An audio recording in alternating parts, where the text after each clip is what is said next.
Assalamualaikum warahmatullahi wabarakatuh.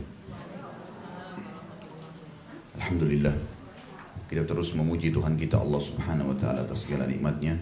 Dialah zat yang maha hidup, berdiri sendiri, yang menciptakan semua yang di langit, di bumi dan di kedalaman lautan, kelihatan atau tidak kelihatan oleh mata manusia. Zat yang maha kuat, maha perkasa, maha bijaksana. Tidak ada sekutu baginya dalam penciptaan, pengawasan, dan pemusnahan semua makhluknya. Dia telah menggantungkan segala nikmat yang dia berikan kepada kita dengan kalimat Alhamdulillah. Maka sangat wajar kalau kita selalu mengucapkan kalimat ini. Juga yang kedua, kita senantiasa memanjatkan salam hormat kita kepada Nabi SAW, satu-satunya manusia yang paling sempurna, penutup para nabi.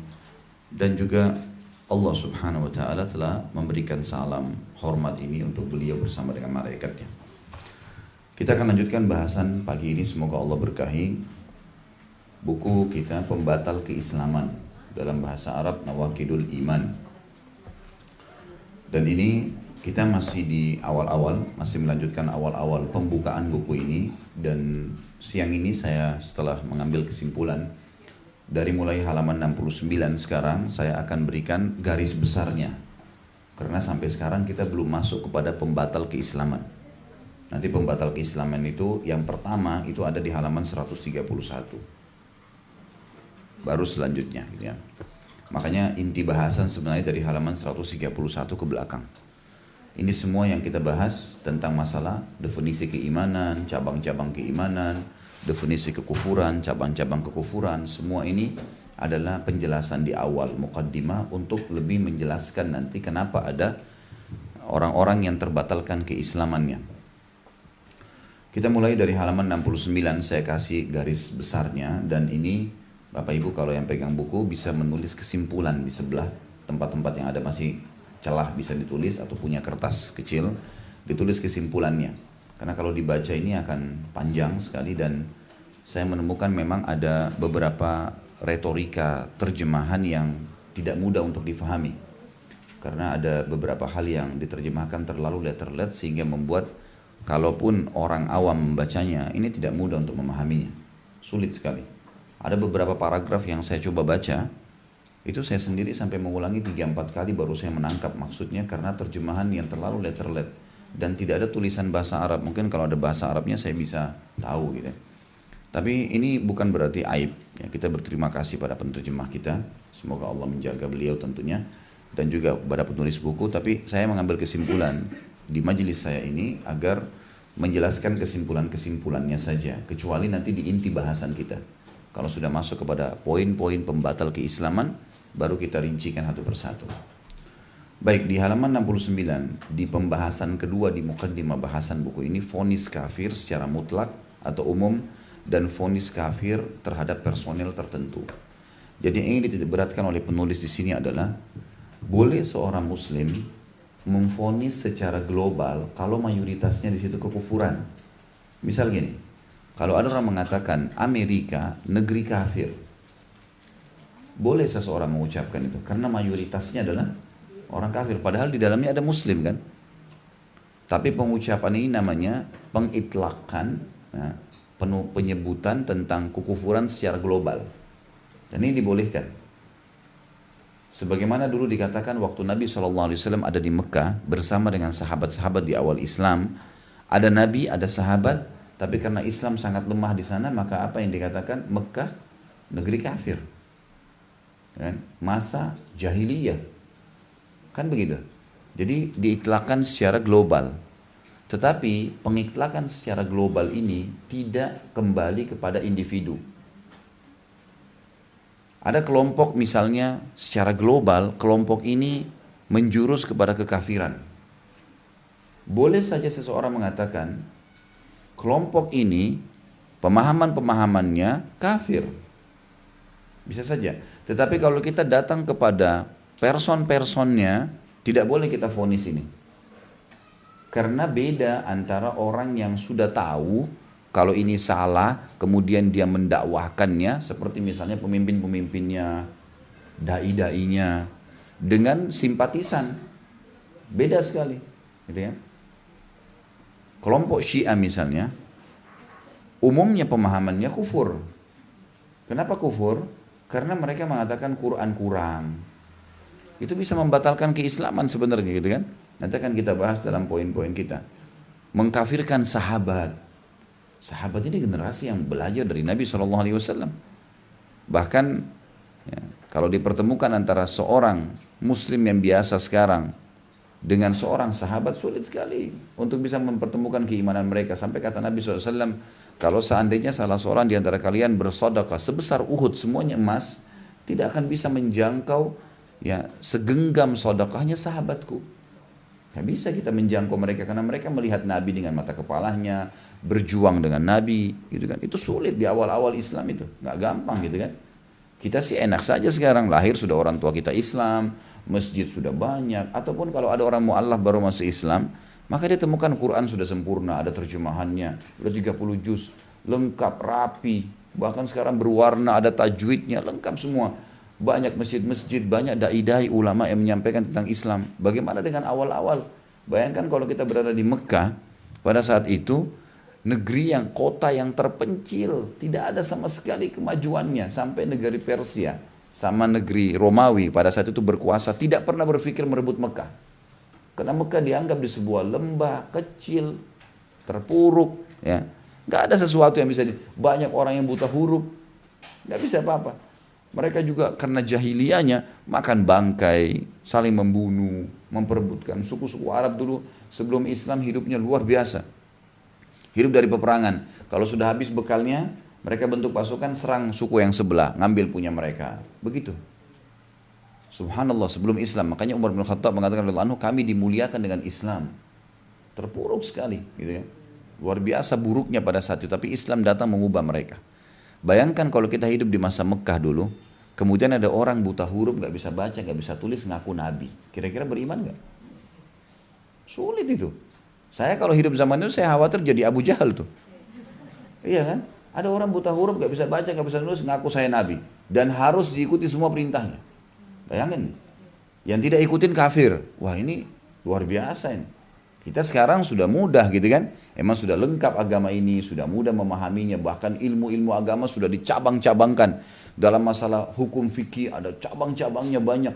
Diperbab, dibab-babin, dicabang-cabangin. Bab sholat dirincikan antara wajib sama sunnah. Luar biasa terinci. Sekarang sudah sempurna semua. Jadi nggak mungkin. Nah kelompok Syiah ini, kalau ada vonis yang mengatakan kelompok Syiah kafir, maksudnya adalah kafir secara global, gitu kan? Ini masih dibolehkan oleh para ulama memvonis seperti ini karena adanya pemahaman. Tetapi ini bukan berarti ini vonis kafirnya adalah vonis kafir global karena ada pemahaman yang global. Tapi bukan berarti ini jatuh pada individu-individunya. Karena vonis umum tidak masuk pada vonis person pribadi. Ini yang dimaksudkan dengan pembahasan kedua, gitu kan? Kalau kita masuk kepada individu-individunya, maka yang kita lakukan adalah kita akan melihat secara individu. Kalau telah berdiri hujjah padanya, hujjah ini maksudnya argumentasi. Benar-benar sudah disampaikan kepada dia tentang kedudukan sahabat, tentang Al-Quran sudah Allah sempurnakan, gitu kan. Kemudian agama, tuntunan agama yang benar sudah sampai padanya dan dia nolak, maka secara individu dia kafir. Tapi kalau cuman umum saja, ya ini tidak boleh. Makanya tidak boleh kita vonis seseorang kafir secara person, sementara masih global, belum berdiri hujjah padanya. Ini dimaksud dengan halaman 69, kurang lebih kesimpulannya itu yang dimaksud. Ya. Jadi kesimpulannya adalah, kalau seseorang itu melakukan perbuatan atau memvonis kekufuran secara global karena mayoritas pemahaman masyarakat itu memang kelihatan kekufuran, boleh saja. Tadi saya kasih contoh kan, Amerika negeri kafir. Bolehkah orang mengatakan itu? Boleh. Karena memang mayoritasnya begitu. Walaupun di dalamnya ada muslim. Tadi kota Mekah saya kasih contoh yang lain. Kelompok tertentu seperti kelompok Syiah, bolehnya dikatakan mereka kufur secara global, gitu kan? Karena pemahaman yang ada. Tapi ini bukan jatuh pada person setiap individunya. Karena nanti akan dirincikan, ada individu yang memang dasarnya dia pendirinya, dia yang tahu ini salah, tapi dikembangin sama dia. Dikembangin, tetap didakwahkan. Kadang-kadang mungkin banyak ini karena unsur duniawi ya. Karena mau hidup duit dari situ, mau orang sesat, mau orang salah dia nggak pusing. Hisab hari kiamat itu nggak ada bagi dia, gitu kan. Makanya fatwa-fatwanya aneh-aneh tuh kalau kita dengar-dengar gitu kan. Seperti itulah. Nah sementara secara individu itu tidak boleh kita memvonis kecuali sudah berdiri hujjah padanya. Dan itu yang dijelaskan di halaman 72. Jadi bukunya sambil dibuka ya. Tadi 69 sampai 71 menjelaskan poin yang saya jelaskan tadi. Halaman 72 di situ ada dikatakan tidak memvonis sebelum memberi peringatan. Kalau kita sudah masuk kepada individu, maka kita tidak boleh memvonis individu itu kafir kecuali kita sudah jelas memberikan peringatan. Ini lo salah, gitu kan? Seperti ini. Nah ini dijelaskan beberapa dalil di halaman 72 ini seperti misalnya Allah Subhanahu wa taala berfirman dalam surah Al-Isra ayat 15, A'udzu billahi minasyaitonir rajim wa ma kunna mu'adzibina hatta nab'atsa rasula. Dan kami tidak akan mengazab sebelum kami mengutus seorang rasul. Pasti setelah datang peringatan dulu barulah divonis seseorang itu. Juga surah An-Nisa ayat 165, A'udzu billahi minasyaitonir rajim, rusulan mubashshirina wa mundzirina li'alla yakuna lin-nasi 'alallahi hujjatun ba'da ar-rusul. Mereka kami utus selaku rasul-rasul pembawa berita gembira dan pemberi peringatan agar supaya tidak ada alasan bagi manusia membantah Allah setelah atau sesudah diutusnya rasul-rasul tersebut. Maksudnya pada hari kiamat kalau sudah sampai rasul, ada utusan, maka orang tidak punya alasan lagi untuk menolak. Ya. Ayat tadi menjelaskan kepada kita bahwasanya Allah Subhanahu wa taala mengutus para rasul tujuannya agar orang tidak ada lagi alasan untuk mengatakan pada hari kiamat kepada Allah, kami belum mendapatkan rasul. Makna ayat ini ada istilah mafhum mukhalafahnya. Sesuatu yang bisa difahami lawan daripada ayat ini. Ya. Jadi kalau misalnya dikatakan supaya tidak ada alasan bagi orang-orang maka kami utus rasul, berarti orang-orang yang belum datang padanya rasul tidak ada pertanggungjawaban. Nanti kan kita jelaskan masalah itu. Jadi orang-orang yang hidup misalnya di atas gunung jauh terpencil nggak pernah dengar Islam sama sekali. Bagaimana hukumnya mereka? Mereka selamat, nggak ada masalah. Nanti Allah SWT akan uji mereka pada hari kiamat. Akan ada hadis yang kita bacakan nanti. Gitu kan? Ini contohnya. Jadi Allah Subhanahu wa taala mengutus di sini rasul-rasul seperti kita misalnya secara individu pun mengambil ilmu daripada ayat ini, kita bisa untuk ya menyampaikan atau memvonis seseorang setelah menyampaikan peringatan. Harus ada peringatan dulu. Dari sini juga pelajaran besar Bapak Ibu sekalian. Jangan pernah memvonis orang hanya karena penampilannya. Ini nggak boleh sama sekali. Misal maaf, ibu-ibu sudah pakai jilbab. Kemudian bertemu tetangganya tidak pakai jilbab. Atau banyak teman-teman kerja nggak pakai jilbab. Partner bisnis. Lalu kita memvonis mereka sudah buruk. Pertanyaannya, sudah sampai nggak kepada mereka? Permasalahannya belum tentu mereka sudah tahu hukum. Mungkin mereka menganggap itu tidak masalah. Ya kan? Kalau mereka sudah tahu hukum, saya sangat yakin minimal ada hambatan untuk melakukannya. Mungkin minimal malu. Karena tidak sampai kepada mereka hukum itu, maka mereka merasa tidak malu loh, kayak celana pendek di mall, pakai baju terbuka. Karena belum sampai padanya hujjah. Maka harus disampaikan, harus ada peringatan sampai dulu. Makanya dalam Islam ingkar mungkar wajib hukumnya. Kita harus datang kepada setiap individu yang salah, lalu tegur dengan baik-baik. Assalamualaikum, Anda muslim? Ya. Maaf, ini sudah tahu belum? Gitu kan? Misal kita masuk ke supermarket, ada seorang muslim beli bir misalnya. Jangan langsung vonis, ini orang kok minum bir ya? Kelihatannya muslim lagi. Ya. Ada ibu-ibu kadang-kadang tidak tahu beli minuman kaleng ada alkoholnya. Mungkin cuma 5%, dianggap nggak haram. Pakai jilbab beli itu. Gitu kan? Berapa banyak orang yang tidak tahu hukum rokok haram. Mereka merokok. Mereka nggak tahu. Lalu di sini maksudnya tidak boleh kita vonis langsung. Di sini kita harus betul-betul bisa mengatakan orang ini salah setelah diberikan penjelasan. Itu penting sekali. Ini berlaku pada individu suami istri, anak, orang tua kepada anak, anak kepada orang tua, teman pada teman, berlaku semuanya. Tidak boleh vonis sebelum pemberitahuan peringatan. Baik dari tingkat tertinggi kekufuran sampai kepada kemaksiatan yang paling kecil. Di Di sini juga diangkat oleh penulis Al-Mulk ayat 7 sampai ayat 8. A'udzubillahi minasyaitonirrajim, masih halaman 72 ya. Kullama ulqiya fiha faujun sa'alahum khadanatuha alam ya'tikum nadhir qalu bala qad ja'ana nadhirun fakadzabna wa qulna ma nazzalallahu min syai'. Tentu ini ada lanjutan ayat ya. In antum illa fi dhalalin mubin. Dikatakan di sini setiap kali dilemparkan ke dalam neraka itu orang-orang yang kafir, orang-orang yang bermaksiat, dikatakan apa? Penjaga-penjaga neraka itu para malaikat bertanya kepada mereka, apakah belum pernah datang kepada kalian di dunia seorang pemberi peringatan? Nabi kah, ustadz kah, dai kah, teman-temanmu kah? Belum pernah ada yang sampaikan kepada kalian? Sampai kalian bisa masuk ke neraka sini, nggak sholat, terbuka auratnya lah, durhaka dengan orang tua lah, manipulasi data lah, macam-macam, membunuh lah. Maka apa jawab mereka? Pada hari kiamat nanti sudah tidak ada yang bisa disembunyikan lagi, tidak ada lagi yang disembunyikan. Hari kiamat semuanya terlihat, orang akan tahu karena buku amal seseorang hari kiamat nanti Bapak Ibu sekalian akan mencatat segala sesuatunya.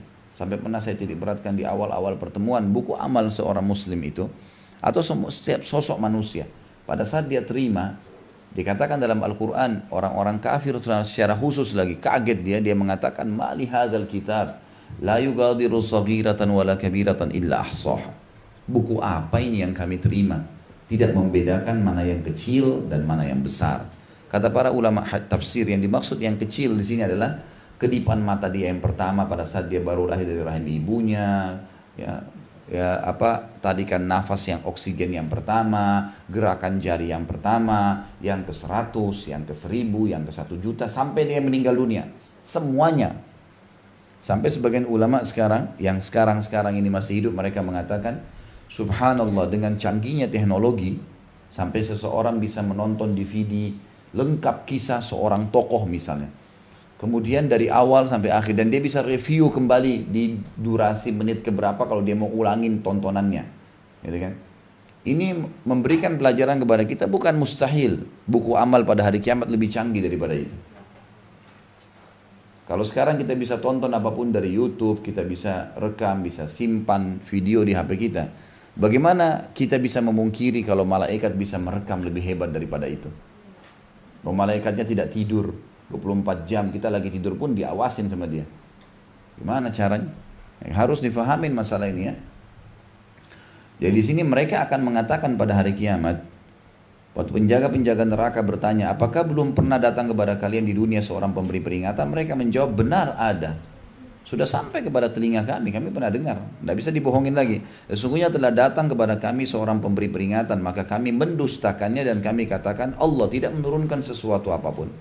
Gak ada itu, gak ada ini, gak ada itu. Terserah kamu, semau saya. Jawabannya konyol semua. Ya. Apa alasannya nolak kebenaran? Kan manusia yang bijak itu kalau tahu ini baik, terima dong. Buruk ya tinggalkan, kan gitu. Dan subhanallah, agama itu selalu relevan sekali dia sama akal pikiran manusia. Gak pernah bertolak belakang sebenarnya. Asal orang pakai akal sehatnya, dia hubungkan dengan hukum syariat, maka dia akan tahu ini pasti benar. Gitu kan. Sudah benar. Banyak hal-hal yang orang tahu ini tidak baik. Misal contoh, agama melarang untuk menyakiti orang lain. Kalau ada orang yang tidak beragama, ateis, lagi jalan di jalanan, tidak ada Tuhannya. Kemudian ada teman, ada orang lain ateis juga yang tidak kenal dia, tiba-tiba kepukin dia. Marah nggak kira-kira? Marah.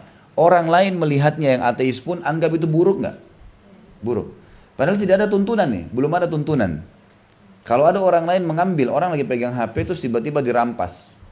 Semua dunia tahu kalau itu buruk. Secara akal sehat orang tahu. Dan agama datang memandu itu tidak boleh. Memukul orang, menyakiti orang, mengambil haknya orang lain. Kan sudah jelas semua yang tidak boleh. Tidak boleh, tidak boleh, tidak boleh, tidak boleh. Dan yang baik-baik, santun, senyum, bantu. Kan semuanya itu baik. Jenguk orang sakit. Berbuat baik sama orang tua bakti. Semuanya baik-baik. Jadi sebenarnya secara alami pun agama tidak bertolak belakang dengan itu. Karena Allah sebagai pencipta tahu bagaimana mengatur itu. Jadi orang menolak agama itu sebenarnya orang tidak punya argumentasi. Nggak ada alasannya, apa alasan yang dia tolak. Karena agama itu sangat relevan berjalan dengan memang kehidupan manusia. Akal sehatnya akan bisa menerima itu. Kemudian sabda Nabi SAW di halaman 73 ya, walladhi nafsu Muhammadun biyadi la yasma'u bi ahadun min hadhihi al-ummah yahudiyyun wala nasraniyyun thumma yamutu wa lam yu'min billadhi ursiltu bihi illa kana min ashabin nar. Hadis ini riwayat Imam Muslim, ada di footnote-nya dalam Kitabul Iman. Demi zat yang jiwa Muhammad adalah di tangannya, tidak ada seorang pun dari umat ini yang mendengarkan tentangku. Makna kalimat umat ini maksudnya berarti semua umat manusia yang hidup dari zaman Nabi sampai hari kiamat. Karena ini sebenarnya semuanya masuk dalam kategori umat Nabi Muhammad SAW, tapi ada yang beriman, ada yang kafir. Ini semakna juga dengan anak Adam misalnya dikatakan. Dalam sebuah hadis Bukhari dijelaskan Nabi SAW waktu Mi'raj ke langit, beliau sempat bertemu di langit pertama dengan Adam alaihissalam. Beliau mengatakan, aku melihat manusia tingginya 60 siku ke langit, dan setiap kali dia balik ke arah kanan, dia tersenyum. Dan kalau dia balik ke arah kiri, dia menangis. Lalu aku pun berkata kepada Jibril, wahai Jibril, siapa orang ini? Kata Jibril, ini ayahmu Adam. Lalu kenapa dia pada saat balik kanan dia senyum, balik kiri dia sedih? Kata Jibril, kalau dia balik sisi kanan, dia lihat anak cucunya yang beriman. Kalau dia balik ke kiri, dia sedih melihat anak cucunya yang kafir. Diitlakkan istilah Bani Adam, keturunan Adam, dengan adanya kafir dan beriman. Umat Nabi Musa, ada yang beriman, ada yang kafir, tapi dikatakan juga umat Musa. Umat Nabi Isa, ada yang beriman, ada yang kafir. Ada yang beriman pada beliau, ada yang kafir pada, tapi yang kafir pun tetap dikatakan umat Nabi Isa, karena hidup di masa beliau. Gitu kan? Yang kafir yang beriman. Makanya ada hadis Nabi juga yang berbunyi SAW, pada hari kiamat nanti setiap umat akan dipimpin oleh nabinya. Ada nabi di depan. Nah ini makna globalnya. Maka kita juga, ya, sabda Nabi SAW di sini mengatakan tidak ada satupun, ya, tidak seorang pun dari umat ini. Umat ini maksudnya apa? Umat manusia yang sebenarnya masuk dalam kategori umat Muhammad SAW, gitu kan? Tetapi yang beriman yang selamat, yang kafir yang tidak selamat, karena hidup di masa beliau, gitu kan? Hidup di masa beliau. Yang mendengar tentang aku sudah sampai padanya, dengar, oh ini ada Muhammad, oh ini ada ajarannya Islam SAW, ada Al-Quran, sampai padanya. Tidak Yahudi, tidak pula Nasrani. Tentu ada hadis lain yang ditambah dengan tidak juga Majusi. Majusi penyembah api, penyembah patung. Kemudian dia mati dalam keadaan tidak beriman kepada apa yang telah aku diutus untuknya atau dengannya, kecuali dia pasti jadi penghuni neraka. Makna hadis ini yang kita garis bawahi dalam bab yang sedang kita bahas adalah, kalau seandainya ada manusia dari umat ini yang belum mendengar, berarti nggak ada hukuman baginya, karena dia belum mendengar. Karena sabda Nabi SAW di sini apa? Mendengar, gitu kan? Mendengar, tahu. Kalau zaman sekarang sih ya, dengan teknologi sekarang justru makin banyak orang yang yang kena hujah ya. Artinya dia pasti akan tidak bisa berargumentasi lagi, karena bisa nonton, bisa lihat, bisa macam-macam ya. Orang Islam di mana-mana. Apalagi sekarang makin banyak umat Islam yang ditindas, makin macam-macam, itu makin kedengaran semua, itu makin ketahuan kan. Orang jadi makin tahu, orang bisa baca, Quran diterjemahkan, ada perdebatan antara agama, banyak gitu kan. Sudah sampai kepada mereka. Jadi ini kurang lebih makna-makna daripada halaman 72 ya. Ini hampir sama semua sampai halaman 73. Baik, termasuk di sini kalau ada orang yang hidup sementara dia tidak tahu, tidak pernah dengar sama sekali, bagaimana keadaannya pada hari kiamat? Coba dilihat di footnote nomor halaman 74 di bawah footnote-nya ya. Ada hadis riwayat Imam Ahmad berbunyi, arba'atun yaumal qiyamah, rajulun asammun la yasma'u syai'an, wa rajulun ahmaq, wa rajulun haram, wa rajulun mata fi fatrah. Fa ammal asam fayaqul rabbi laqad ja'a al-islamu wa ma asma'u syai'an. Wa ammal ahmaq fayaqul rabbi laqad ja'a al-islamu was-sibyanu yahdhifuni bil ba'r. Wa ammal haramu fayaqul rabbi laqad ja'al islam wa ma aqalu syai'a. Wa ammal ladzi mata fil fatra fayaqul rabbi ma atani laka rasul fayakhudhu mawathikahum liyuti'unnahu fayursil ilaihim anidkhulul nar. Qala fawalladhi nafsu Muhammadun biyadi law dakhaluha lakanat alaihim bardan wa salama. 4 orang pada hari kiamat, keadaan orang-orang hari kiamat yang tidak sempat mendengar Islam. Seseorang laki-laki tuli tidak mendengar apapun. Ada orang yang tuli tidak bisa tahu apa-apa, dengar, tidak bisa dengar apapun, tuli. Tidak ngerti baca. Nggak tahu apa-apa sama sekali. Seorang laki-laki yang gila, gak berakal, lahir dari anak-anak sudah gila, nggak tahu apa-apa. Seorang laki-laki pikun, pas Islam tersebar pun misalnya dia sudah sangat tua, tidak ngerti lagi apa yang orang sebutin. Ada kan orang kalau pikun sekali namanya aja dia lupa. Pas kebetulan Islam sampai di wilayahnya dia, misal, dia nggak bisa. Dan seorang laki-laki yang mati dalam keadaan fatrah. Fatrah itu adalah masa transisi yang sangat lama, tidak ada nabi. Karena sebelum Nabi Muhammad SAW, Bapak Ibu sekalian, nabi-nabi diutus khusus untuk kaumnya saja. Karena beliau SAW bersabda, semua nabi-nabi sebelumku diutus untuk kaumnya, dan aku diutus untuk seluruh alam semesta. Nah, ada orang-orang yang hidup sebelum Nabi Muhammad SAW dikenal dengan ahli fatrah. Fatrah itu apa? Lokasinya kan gitu, jauh dari lokasi Nabi. Karena dulu Nabi ada yang berdekatan, ada yang berjauhan, gitu kan. Seperti kasus misalnya Nabi Khidir sama Nabi Musa sezaman, tapi Nabi Musa di mana? Di Mesir, di Afrika. Nabi Khidir di Asia kecil, di Turki bagian Asia, gitu kan. Dia jarak perbedaannya adalah seberang Laut Merah. Di sana ada Nabi, di sini ada Nabi. Tapi ada lokasi yang jauh. Yang jauh. Dari kisah Nabi-Nabi kita nggak pernah dengar masalah Indonesia misalnya. Allahu alam, mungkin saja memang sudah sampai Nabi dulu di sini. Karena di dalam hadis yang lain dikatakan Allah subhanahu wa ta'ala mengutus 124 ribu nabi, diantaranya 313 rasul. Dan yang wajib kita imani berapa? 25 nabi dan rasul. Berarti masih banyak, ini 124 ribu. Kalau dikurangin 25 berapa? Gitu kan? Ada 123 ribu sekian yang belum kita tahu kisahnya. Gitu. Berarti bukan mustahil sudah sampai. Bahkan ada ayat yang disebutkan, ya, tadi yang Al-Isra ayat 15 di halaman 72 itu, dan kami tidak akan mengadab sebelum kami mengutus seorang rasul. Kata para ulama tafsir, ini maknanya mayoritas wilayah di muka bumi sudah didatangi rasul. Bahkan bukan mustahil kalau ada agama-agama yang menyembah patung, mungkin saja patung itu dulu nabi, tapi karena berkembangnya waktu mereka tuhankan itu. Seperti kasus yang terdekat Nasrani. Agama Nasrani dulunya mereka tahu Isa adalah utusan Allah, tapi berkembang waktu dibuat patungnya. Sekarang sampai pada tingkat di gereja mereka taruh patungnya Isa alaihissalam disalib, lalu mereka bilang, wahai Tuhan, panggil patung. Apa bedanya dengan orang yang sembah berhala? Jadi berubah dari konsep kenabian dan kerasulan yang tadinya diutus kepada Allah kepada penyembahan berhala. Ini terjadi dan ini bukan mustahil, gitu kan? Seperti itulah. Jadi ini namanya fatrah. Fatrah itu adalah masa di mana transisi waktu yang sangat lama di satu lokasi antara nabi dengan nabi, atau memang dasarnya wilayahnya cuma bersebelahan dan dia tidak tahu, tidak sampai.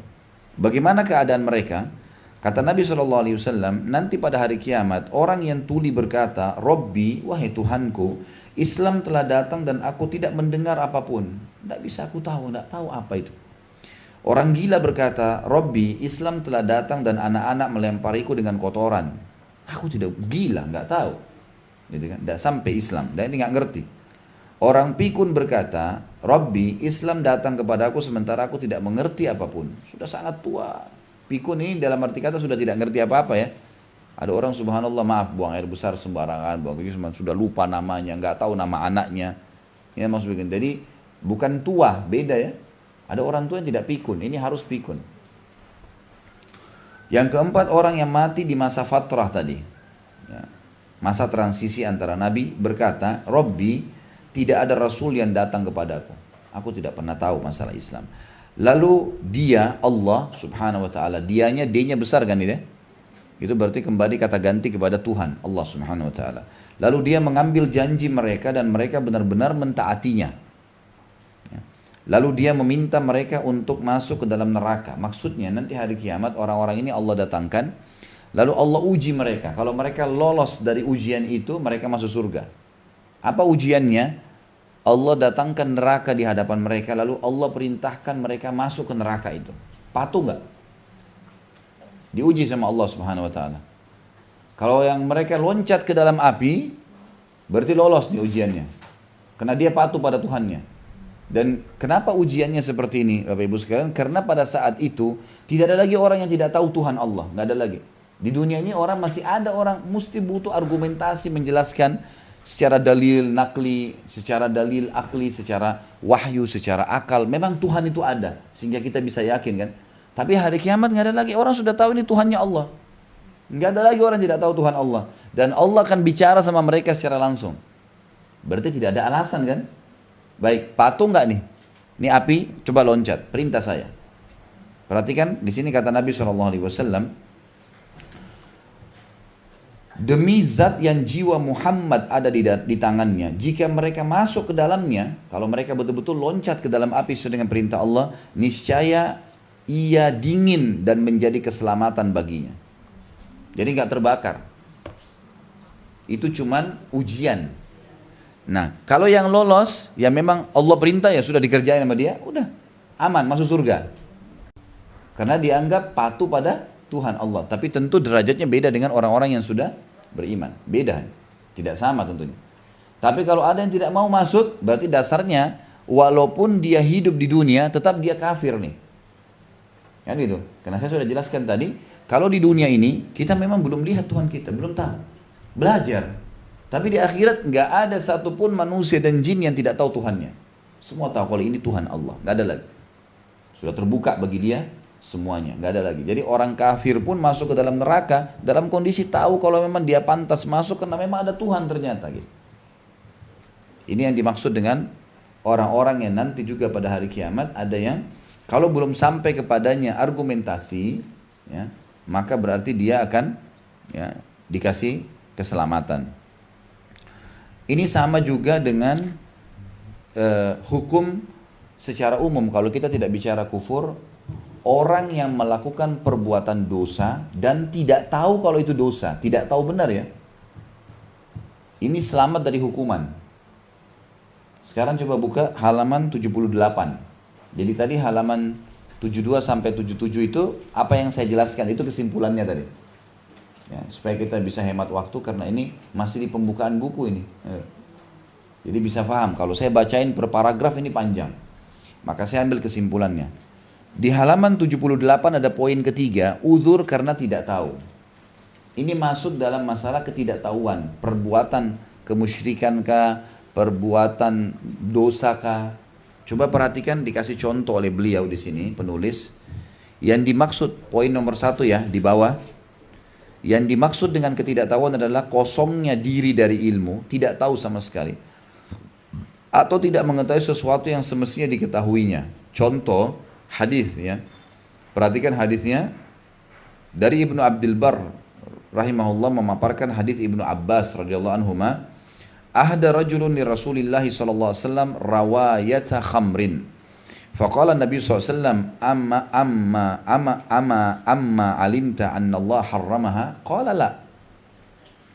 Seorang laki-laki ini setelah Islam ya, datang ke masjid membawa dan menghadiahkan untuk Nabi apa? 1 kendi khamr. Ini sudah diharamkan ini. Sudah turun pengharamannya.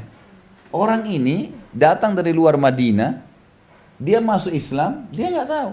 Zaman dulu waktu dia belum tahu Islam, dia kalau menghormatin orang menghadiahkan 1 kendi khamr. Itu penghargaan yang luar biasa. Kayak sekarang mungkin orang, naudzubillah, orang kasih 1 botol whisky atau apa, dianggap bernilai kan. Bagi orang-orang yang memang meminumnya, dia tidak ngerti. Dibawalah 1 kendi khamr kepada Rasulullah SAW. Perhatikan, bijaksanalah. Bijaksana. Nabi SAW tidak langsung emosi, marah. Nabi cuma mengatakan apa pada saat itu? Tidakkah kamu mengetahui bahwasanya Allah sudah mengharamkan ini? Jawaban laki-laki itu dengan polos apa? Tidak. Saya belum tahu kalau ini khamar. Jadi hati-hati ya. Jangan sembarangan vonis orang, ini nggak boleh. Harus betul-betul benar, sudah sampai padanya peringatan baru bisa divonis. Nggak boleh. Sudah dijelasin, sudah disampaikan ayat, dijelasin ini haram, fatwa ulama, baru tetap ngotot. Nah ini berarti dosa, ini nggak boleh. Penting ya, karena ini sangat peka. Banyaknya orang akhirnya tidak mau berdakwah hanya karena penampilan orang lain. Tetangganya misalnya tadi saya bilang masih terbuka auratnya, sama sekali nggak mau dilihat sama dia. Udah ini ahli maksiat, penghuni neraka. Kamu udah dakwahin belum? Bayangkan orang ini bawa khamr ke Nabi. Ini di masjid dibawa, ini ya Rasulullah hadiah. Khamr. Kalau orang langsung, kalau kita sekarang mungkin dibawain khamr, satu botol whisky ini hadiah. Bir. Kita tahu hukumnya nggak boleh. Mungkin kita tiba-tiba marah saja. Tapi Nabi SAW dengan sangat santun menjelaskan. Apa kau tidak tahu kalau Islam haramkan ini? Enggak, saya nggak tahu. Udah, nggak dihukum. Karena nggak tahu. Nggak tahu. Ada banyak kasus-kasus yang mirip seperti ini, Bapak Ibu sekalian. Ada orang misalnya hidup di negara, zina itu adalah hal yang biasa sekali. Biasa sekali, tidak ada apa-apa. Dia biasa lihat ayahnya berzina, ibunya berzina. Ada kan orang di negara begitu ya. Biasa sekali dia lihat zina gitu. Ada satu teman saya dulu waktu masih di kampus di Madinah. Beliau Masya Allah suaranya bagus dari Ethiopia ya, di Afrika. Suaranya bagus sekali Masya Allah jadi imam. Dia pernah dipanggil jadi imam di Brazil. Panggil jadi imam Ramadan. Orang-orang Islam sama undang gitu. Kebetulan waktu itu Ramadan tepatnya musim panas. Orang hampir mayoritas di Brazil mabuk, telanjang, luar biasa. Dia bilang saya lagi sholat, imami tarawih, ada perempuan telanjang masuk ke masjid. Iya, masuk ke masjid, mabuk. Udah telanjang, mabuk. Tiba-tiba lewatin orang-orang sholat. Orang sholat kan tidak bisa berhenti. Lewat sampai di depannya imam. Imam sujud, dia juga hadap ke imam, dia juga sujud. Kisah terjadi. Ini cerita dia nih, dia jadi imam Ramadan. Mabuk, karena di sekitar situ mabuk semua itu. Orang anggap minuman biasa. Bahkan aneh. Kalau orang tidak mau minum khamr itu, kenapa kok nggak minum? Aneh. Ada orang tegur, kenapa kau ciuman sembarangan? Loh kenapa memang? Mereka anggap aneh, kenapa kok ditegur? Di negara sampai seperti itu tuh. Orang yang seperti ini, kalau masuk Islam misalnya, kemudian tiba-tiba habis syahadat, ditemukan dia masih jalan seperti itu. Atau dia masih mabuk sorenya, belum tahu. Bagaimana caranya? Dakwahin, sampaikan, ini nggak boleh, ini begini, diingatkan. Nggak boleh vonis langsung, gitu kan. Jadi perlu digarisbawahi masalah ini. Apalagi kalau tetangga kita dasarnya muslim, muslimah. Rangkul mereka dengan kasih sayang supaya mereka faham agama. Bayangkan, ibu dan bapak bayangkan, kalau kita sudah faham sunnah, misal ibu-ibu sudah pakai jilbab, Masya Allah, ada kelebihan rezeki, ajak teman-teman majelis taklim, yuk di RT saya ini ada 100 kakak. Banyak ibu-ibu tidak pakai jilbab, kita hadiahin jilbab yuk. Bawa jilbab besar, hadiahin. Tidak ada hadiah ditolak, mustahil. Kecuali hadiahnya itu memang mematikan racun atau apa. Tapi kalau dikasih baju, dikasih makanan, masa orang mau nolak, gitu kan? Kalau gratis, tiba-tiba ibu berhenti jalan di mobil, gratis, tulis. Orang kaya pun turun ambil. Gratis gitu kan. Gak ada itu, gak ada yang nolak hadiah. Kasih hadiah jilbab, dititipin buku. Kalimat, 5 menit saja. Bu, ibu muslimah kan? Iya. Bu, dalam Islam wajib lo tutup aurat. Nih contohnya ibu bisa pakai, hadiah dari kami ya. Bayangkan tuh kalau 100 kakak 10%-nya, 10 kakak aja berubah, tiba-tiba pakai jilbab besar semua. Gembira gak kira-kira? Mana lebih baik, itu atau vonis? Nah ini ibu neraka nih. Main vonis belum dakwahin, kan tidak boleh. Kan gitu. Coba fahamin masalah ini sehingga kita tidak tergesa-gesa memvonis orang. Karena kita ini banyak sekali. Terutama yang sudah mulai ikut pengajian, vonisnya luar biasa, luar biasa. Syaitan gak dapat lagi pintu buat dia berzina, buat dia mabuk, buat buka aurat. Nah, yang lain, hardik orang lain, salahin orang, vonis macam-macam. Gitu kan, seakan-akan sudah dia ahli surga. Gitu. Sama saja jilbabnya besar tapi gosipnya juga jalan. Ini sama aja.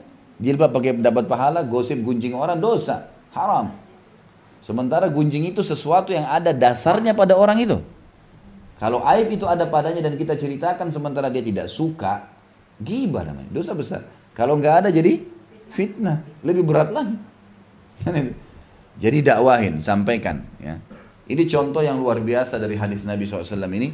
Orang bawain khamr ke Nabi, bayangin. Depannya Nabi dalam masjid. Ya. Ada contoh yang lain tentunya, seperti misalnya laki-laki yang kencing dalam masjid di zaman Nabi SAW. Orang ini ternyata di padang pasir terbiasa begitu. Kencing sembarangan. Kalau mau kencing, kebiasaan orang ini ternyata, dia langsung kencing aja di kemahnya, di depan orang, depan istri, di depan anaknya, biasa. Bagi dia tidak ada aib. Begitulah kehidupan mereka. Datang ke Madinah, ucapin syahadat, kebelet kencing. Zaman dulu nggak ada kamar mandi loh ya. Di zaman Nabi SAW itu orang kalau mau menyelesaikan hajatnya, kecil atau besar, mereka ke padang pasir. Nggak ada WC, nggak ada kamar mandi. Jadi WC itu kayak baru dibuat, gitu kan? Bahkan dalam riwayat dikatakan Nabi SAW kalau ingin menyelesaikan hajat beliau, mencari tempat di antara dua pohon kurma yang diperdekatkan, ditarik dengan tali, tutup dengan pelapa-pelapa kurma, seperti itu. Sofia radhiyallahu anha istri Nabi SAW pernah keluar malam hari. Ya, gitu. Kemudian Umar melihatnya, Umar mengatakan, mau kemana kamu malam-malam? Maksudnya ini hati-hati malam ini, istri Nabi. Kata Nabi SAW, biarkan wahai Umar karena dia punya hajat. Hajatnya di luar rumah. Belum ada kamar mandi pada saat itu.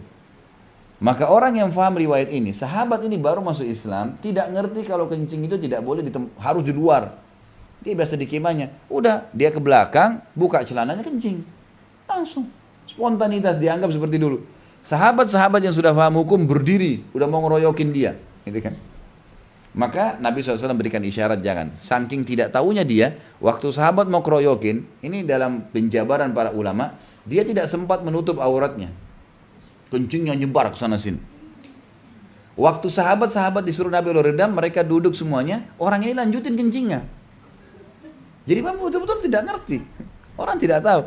Setelah selesai, kencing Nabi biarin sudah selesai, dia kencing aja. Dia cuek aja sama orang-orang. Nggak jadi dikeroyokin, sudah dia kencing lagi.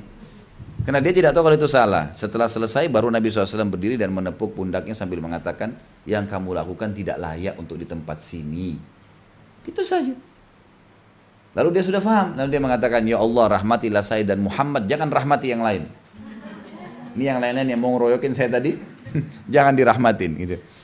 Jadi harus gitu ya, jangan terburu-buru kita mengambil sebuah keputusan sehingga akhirnya membuat ya kita memvonis orang lain, dan ini betul-betul membatasi dakwah nanti. Membatasi dakwah, jadi tidak boleh sama sekali. Kemudian di sini juga dilihat di halaman 80. Selembar setelahnya ada poin kedua ya. Kan tadi poin pertama. Perkara lain yang harus diperhatikan dalam masalah ini yaitu bahwa uzur ketidaktahuan harus dipertimbangkan dalam masalah takfir bagi orang yang perkara tersebut rancu baginya. Seperti orang yang belum lama masuk Islam, orang yang tinggal di daerah terpencil dan semacamnya. Jadi harus kita hati-hati, tidak boleh sembarangan memvonis orang lain. Ya. Sampai betul-betul mereka sudah ya, sampai padanya informasi. Kalau dia masih tinggalkan baru. Kita lihat di sini diangkat oleh beliau statement Imam Syafi'i rahimahullah misalnya, ditanya tentang sifat-sifat Allah. Bagaimana sih sifat-sifat Allah itu? Apa yang harus kita lakukan dengan sifat Allah yang maha tinggi, maha perkasa dan seterusnya? Dan apa yang wajib diimani? Maka dia berkata, Allah Ta'ala memiliki nama-nama dan sifat-sifat yang dibawa oleh kitabnya, dijelaskan dalam Al-Quran, dan diberitakan oleh nabinya Muhammad SAW kepada umatnya. Tidak seorang pun makhluk Allah di mana hujjah, informasi telah tegak atasnya, patut untuk menolaknya. Tidak layak untuk ditolak. Kalau sudah sampai informasi, sudah dijelasin, nggak boleh dia tolak. Kalau dia tolak sudah bisa ada vonis gitu kan. Karena Al-Quran turun dengannya dan sahih secara benar bahwa beliau mengatakan sebagaimana diriwayatkan oleh rawi-rawi yang adil, yang terpercaya. Betul Nabi sampaikan tentang masalah-masalah ini. Jika dia menyelisihi setelah itu, setelah tegaknya hujjah atasnya, maka dia kafir. Karena ada beberapa kelompok dalam Islam, nanti akan kita pelajari di poin yang pertama ya, di masalah pembatal Islam pertama itu mereka menolak nama-nama dan sifat-sifat Allah. Allah punya tangan, Allah punya tangan dalam Al-Quran. Yadullahi fauqa aidihim. Mereka bilang ini bukan tangan, dialihkan maknanya. Ini nggak boleh. Tapi harus dijelaskan dulu kepadanya. Kalau setelah dijelaskan kata Imam Syafi'i tetap dia nolak, baru ada vonis. Adapun sebelum tegak hujjah atasnya, maka dia dianggap memiliki uzur karena dia tidak tahu. Karena ilmu tentang hal ini bukan melalui akal, bukan pula melalui perenungan, hati dan pemikiran.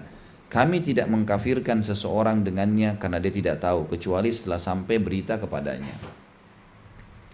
Imam Bukhari juga mengatakan rahimahullah, siapapun yang tidak mengetahui Allah dengan kalamnya, firmannya, bahwa ia bukan makhluk. Al-Quran itu, ya yang biasa kita baca, bukan makhluk itu, tidak bisa dikatakan makhluk. Tapi dia adalah bagian dari Allah, kalamullah. Kalau orang mengatakan Al-Quran itu makhluk, berarti dia mengatakan ada bagiannya Allah makhluk. Gitu kan? Makanya nggak boleh. Tapi ada kelompok yang dinamakan Mu'tazilah, mereka mengatakan Al-Quran itu makhluk. Kata Imam Bukhari, siapapun yang tidak mengetahui Allah dengan kalamnya, firmannya, bahwa ia bukan makhluk, maka dia diajari. Kebodohannya dikembalikan kepada Al-Quran dan Sunnah, diberikan penjelasan secara wahyu. Barang siapa menolak setelah mengetahui, maka dia orang yang membangkang. Sebagaimana firman Allah SWT dalam surah At-Taubah ayat 115. A'udzu billahi minasyaitonir rajim wa ma kana Allahu liyudilla qauman ba'da idh hadahum hatta yubayyana lahum ma yattaqun. Dan Allah sekali-kali tidak akan menyesatkan satu kaum sesudah Allah memberi petunjuk kepada mereka sehingga dijelaskan kepada mereka apa yang harus mereka jauhi. Jadi pasti Allah akan jelaskan, ya. Dan umumnya kalau kita sudah menyampaikan tentang hukum Allah kepada seseorang, maka sesudah itu adalah urusan Allah Subhanahu wa taala, bukan urusan kita lagi. Bukan urusan kita lagi. Jadi Allah Subhanahu wa taala nanti akan menggerakkan hatinya. Umumnya orang-orang yang sudah sampai padanya wahyu, insya Allah akan tergerak. Jadi kan, kalaupun dia belum mengikutinya di pertama kali, maka dia bisa ikutin yang kedua kali, yang ketiga kali, dan seterusnya. Juga dalam surah An-Nisa ayat 115, Allah Subhanahu wa taala berfirman, A'udzubillahi minasyaitonirrajim, wa may yushaqiqir rasula min ba'di ma tabayyana lahul huda wa yattabi' ghaira sabilil mu'minina nuwalli ma tawalla wa nuslihi jahannam wa sa'at masira. Dan barang siapa yang menentang Rasul sesudah jelas kebenaran baginya dan mengikuti jalan yang bukan, ya, ini kata-kata setelah jelas kebenaran baginya, artinya sudah sampai kepadanya argumentasi yang jelas, dan mengikuti jalan yang bukan jalan orang-orang mukmin, kami biarkan ia leluasa terhadap kesesatan yang telah dikuasainya itu, dan kami masukkan ke dalam neraka jahanam, dan jahanam itu seburuk-buruk tempat untuk kembali. Ya. Ini makna daripada poin kedua tentang masalah, ya, orang yang tidak tahu itu harus diajarin. Selanjutnya ini semua sama, poin-poinnya cuman statement-statement para ulama yang diambil dari beberapa referensi. Kurang lebih tadi pemahamannya seperti yang saya bilang itu. Kita pindah ke halaman 86 sekarang, poin ketiga. Manakala kita menetapkan bahwa ketidaktahuan merupakan udzur yang dipegang dalam masalah takfir, tidak berarti bahwa ketidaktahuan merupakan udzur yang didengar dari siapapun yang mengklaimnya. Oleh karena itu Imam Syafi'i berkata, di antara ilmu-ilmu terdapat ilmu di mana orang dewasa yang akalnya normal pasti mengetahuinya, seperti sholat 5 waktu, bahwa Allah memiliki hak puasa Ramadan atas manusia dan haji ke Baitillah jika mereka mampu, zakat pada harta mereka, bahwa Allah mengharamkan atau atas mereka zina, membunuh, mencuri, dan minum khamr, dan semakna dengan ini. Jadi di sini maksudnya ketidaktahuan merupakan udzur yang dipegang dalam masalah takfir, tidak berarti bahwa ketidaktahuan merupakan udzur yang didengar dari siapapun yang mengklaimnya. Jadi kalau misalnya sudah sampai kepadanya informasi, masih ada celah lagi di sini sebuah poin, kalau yang menyampaikan itu salah, maka tetap orang yang tadi punya udzur. Misal ada orang bodoh datang menjelaskan kepada seseorang tentang masalah zina. Zina itu nggak boleh kalau kamu lakukan sama ibumu. Misal, kalau kamu lakukan sama adikmu. Tapi atau zina itu dihitung zina seperti sekarang, ya. Dalam pemahaman orang-orang Nasrani, dianggap zina yang butuh dihukum itu kalau seseorang melakukannya terpaksa. Tapi kalau suka sama suka bukan zina. Bukan zina itu. Suka sama suka. Contoh. Nah kalau ada orang datang, ini agama lain ya. Jangan dianggap Islam ini. Ini bukan dalam Islam. Saya ingin memberikan contoh. Kalau ada orang Islam sama Muslim, dia si Muslim A sama si Muslim B. Si Muslim A ini masih bodoh dalam agama. Si Muslim B lebih bodoh lagi. Orang bodoh ngajar orang bodoh, gitu kan. Si A mengatakan zina itu nggak boleh, tapi hanya sama ibumu, sama saudaramu. Atau kalau kamu memaksa perempuan itu berzina, tapi kalau kamu sama-sama suka nggak apa-apa. Kalau si B berbuat zina karena statement si bodoh tadi A ini, maka dia masih punya uzur. Karena dia belum tahu, belum sampai, informasinya salah. Ini masuk dalam bahasan tadi. Jadi misalnya orang tidak tahu, minum khamar misalnya. Kalau kau minum, tidak mabuk, nggak haram. Misal, kan gitu. Cuma minum segelas. Banyak orang Islam paham begitu nih. Sampai mereka anggap kalau minum segelas nggak apa-apa. Seteguk nggak apa-apa. Padahal apa kata Nabi SAW? Yang kalau diminum banyak memabukkan, sedikitnya haram. Artinya kalau kita minum satu gentong mabuk, setetesnya haram. Gitu kan? Karena kata Nabi SAW, kalau diminum banyak, dikonsumsi banyak memabukkan, berarti sedikitnya haram. Patokannya itu. Bukan masalah mabuknya. Permasalahannya adalah kalau banyak dikonsumsi mabuk, maka berarti sedikitnya sudah haram. Jadi alkohol, banyak atau sedikit haram. Nggak boleh masuk ke dalam badan. Kan gitu. Ini sudah hukum syar'i. Tapi kalau ada orang yang bodoh tadi, si A bodoh, mengajarkan kepada si B yang lebih bodoh. Minum khamar itu nggak boleh dalam Islam. Kalau sampai mabuk. Kalau nggak mabuk nggak apa-apa. Nah ini contoh. Nah si B masih punya uzur. Tapi si A dapat dosa. Dia nggak boleh bicara tanpa ilmu. Cuma yang kita bahas adalah orang si B ini. Vonis kepadanya tidak bisa jatuh karena dia salah informasi yang sampai. Jadi tadi poin-poin sebelumnya adalah kalau orang sama sekali nggak mengerti. Yang kedua adalah kalau orang sampai padanya informasi yang salah. Ini juga sama ini. Banyak, misal saya lihat banyak sekali muslimah di luar negeri yang faham kalau tutup aurat itu adalah meletakkan kain di kepala. Tapi bagian bawah nggak masalah, makanya mereka pakai jeans yang ketat, bajunya ketat, tapi pakai jilbab. Ditanya muslimah. Kok bisa nih? Pakai celana jeans ketat kan sama saja nggak pakai celana nih. Apa bedanya? Bentuk badannya kelihatan. Menutup aurat maksudnya tidak membentuk aurat. Itu maksudnya. Makanya kainnya warnanya tidak syuhra, kainnya lebar. Jadi kalau orang pakai walaupun berwarna tapi ditutup, sama saja, gitu kan? Kan begitu. Sekarang pertanyaannya tidak boleh langsung, misalnya ibu-ibu karena sudah paham, sudah pakai jilbab besar, tuh jilbab gaul tuh, misal juga. Di Indonesia pun begitu. Kita langsung main vonis, tidak boleh ini. Sampai kita memang sebetulnya datang kepada dia, sampaikan, Assalamualaikum, Waalaikumsalam, muslimah iya. Mbak udah tahu nggak mbak, kalau tutup aurat itu sebenarnya dengan tidak membentuk badan, gitu kan? Jadi kalau seperti ini masih kelihatan auratnya, ya begitu ya. Mudah-mudahan bisa dapat manfaat. Udah, Assalamualaikum. Yang penting kita sudah sampaikan, kan gitu. Nggak usah ceramah 2 jam. Sampaikan. Loh ya, karena informasi yang penting untuk menyampaikan dulu. Kalau dia bertanya, kita masih ada waktu, silakan. Tapi biasanya kan orang itu kalau diingatkan segala kan dia mungkin merasa malu. Oh ya, makasih ya sudah, gitu kan. Yang penting sudah sampai informasi.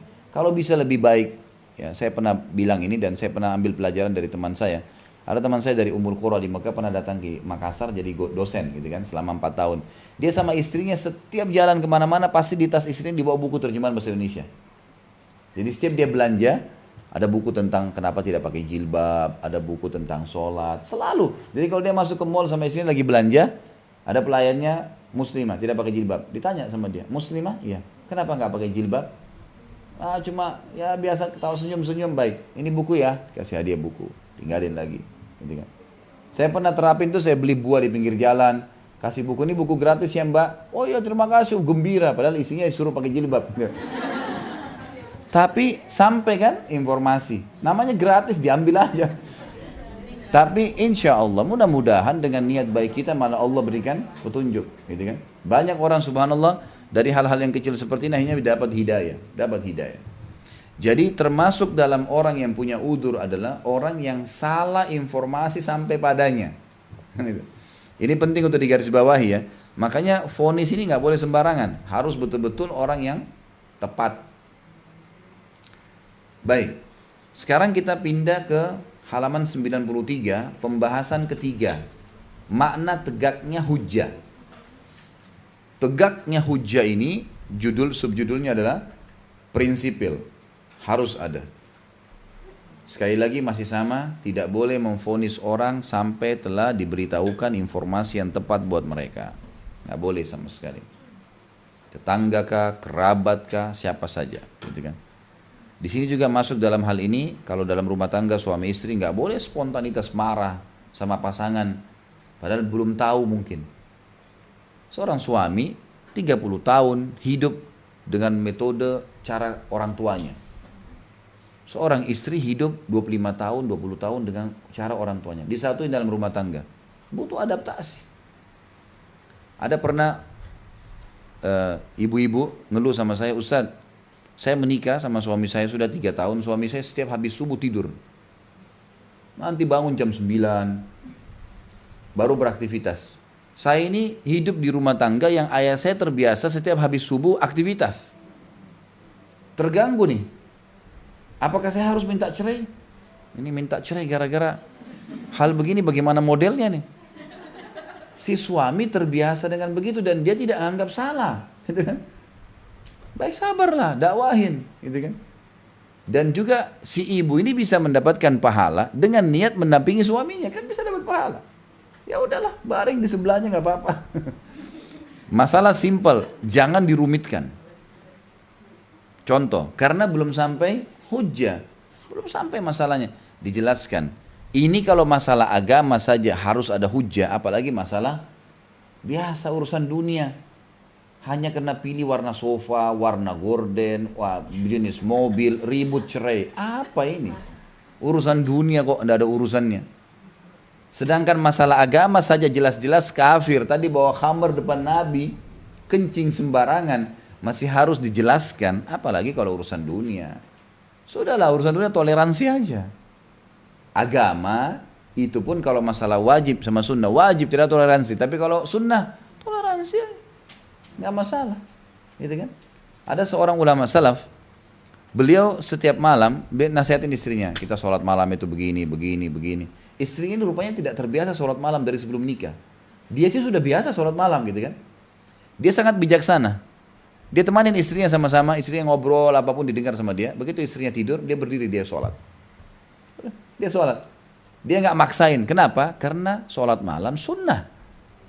Sunnah, orang tidak. Nabi, agama mengajarkan kalau tidak dikerjakan tidak berdosa. Nggak berdosa, itu bukan haram. Kalau dia tidak tutup aurat, prinsipil, tidak sholat, lain. Bedain ya. Mana wajib, mana sunnah. Tentu dia kehilangan fadilah. Pelan-pelan kita dakwahi. Akhirnya istrinya merasa malu sendiri ikut sholat. Lama-lama lihat suaminya nih dia sholat. Banyak juga ibu-ibu begitu.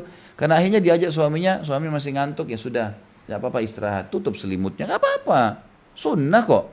Kitanya bangun sholat. Gitu kan? Nanti insya Allah pasti Allah sentuh hatinya. Gelisah seorang pasangan kalau dia tahu suaminya atau istrinya di sejadah dan dia tidur. Saya yakin sekali. Pasti kan dia merasa gak, mungkin hari pertama, hari kedua ini kok tiap malam bangun sholat. Lama-lama dia tanya. Kalau kita dengan hikmah sampaikan, ini kan saatnya kita bertemu dengan Allah. Orang-orang banyak di tempat-tempat haram, di diskotik, di bar, berjam-jam, lakukan maksiat. Kesempatan Allah turun ke langit bumi, dakwahin. Subhanallah, bisa saya sholat malam sama-sama. Bedain ya. Jadi harus betul-betul faham bagaimana menegakkan hujjah yang tepat. Wajib, prinsipil, haram, prinsipil, tapi makruh, sunnah, ini bukan prinsipil. Fahamin ini. Jadi harus kita faham, gitu kan? Bukan berarti kita gampang-gampangin, tentu kehilangan fadilah, tapi harus kita dakwai. Jangan main vonis orang, langsung cerai, langsung marah, gara-gara masalah sunnah yang ditinggalkan. Ini jangan. Wajib aja tetap harus argumentasi jelas. sampai kepadanya. Dan harus penjelasannya tepat. Tadi saya kasih contoh. Kalau orang cuma mengatakan tidak apa-apa berzina tapi sama mahrammu, gitu kan? Tapi selain itu tidak apa-apa, atau saling suka nggak apa-apa. Nah, ini kan Pak salah ilmunya. Jadi di sini ulama mengatakan tidak sampai informasi yang tepat dari orang yang tepat, termasuk udzur, gitu kan? Termasuk udzur di dalamnya. Bedakan prinsipil masalah wajib dan masalah haram, dan yang makruh serta sunnah ini adalah hal-hal yang bukan prinsipil, gitu kan?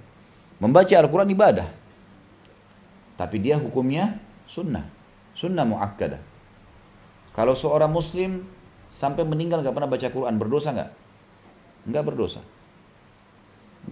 Khusus baca Quran, itu tidak berdosa. Tapi dia kehilangan pahala yang banyak sekali.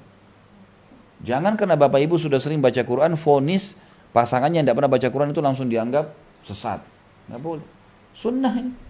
Betul fadilahnya besar, betul, kita nggak pungkirin itu. Tapi hati-hati. Jadi di pembahasan ketika sebenarnya masalah makna tegaknya hujjah, memahami makna yang tepat di sini. Makna yang tepat, gitu kan? Orang ngantuk tidur, istirahat. Udahlah. Tidur mubah. Orang capek. Nggak ada orang tidur kalau nggak capek. Masa orang kalau sudah tidak ngantuk terus mau paksain tidur lagi, ini nggak normal. Orang makan, tambah. Misal kita biasa di rumah tangga kita dulu sama orang tua, makannya sepiring, ada tata keramanya, rapi kalau ngambil. Ini pasangan kita dulunya semberautan. Makan 2 piring, ngambil sembarangan, tumpah-tumpah di meja. Perbuatan, tradisi, duniawi. Ya. Dia nggak dosa loh dengan itu. Nggak ada hukumnya sama dosa di dalam dunia, dalam agama. Kalau selama bukan hal yang haram, toleransi aja. Cobalah, baik, sebentar ya, saya sendokin ya, biar nggak tumpah-tumpah. Kan bisa. Dia rasa dilayanin, juga dia belajar dari situ. Kan bisa.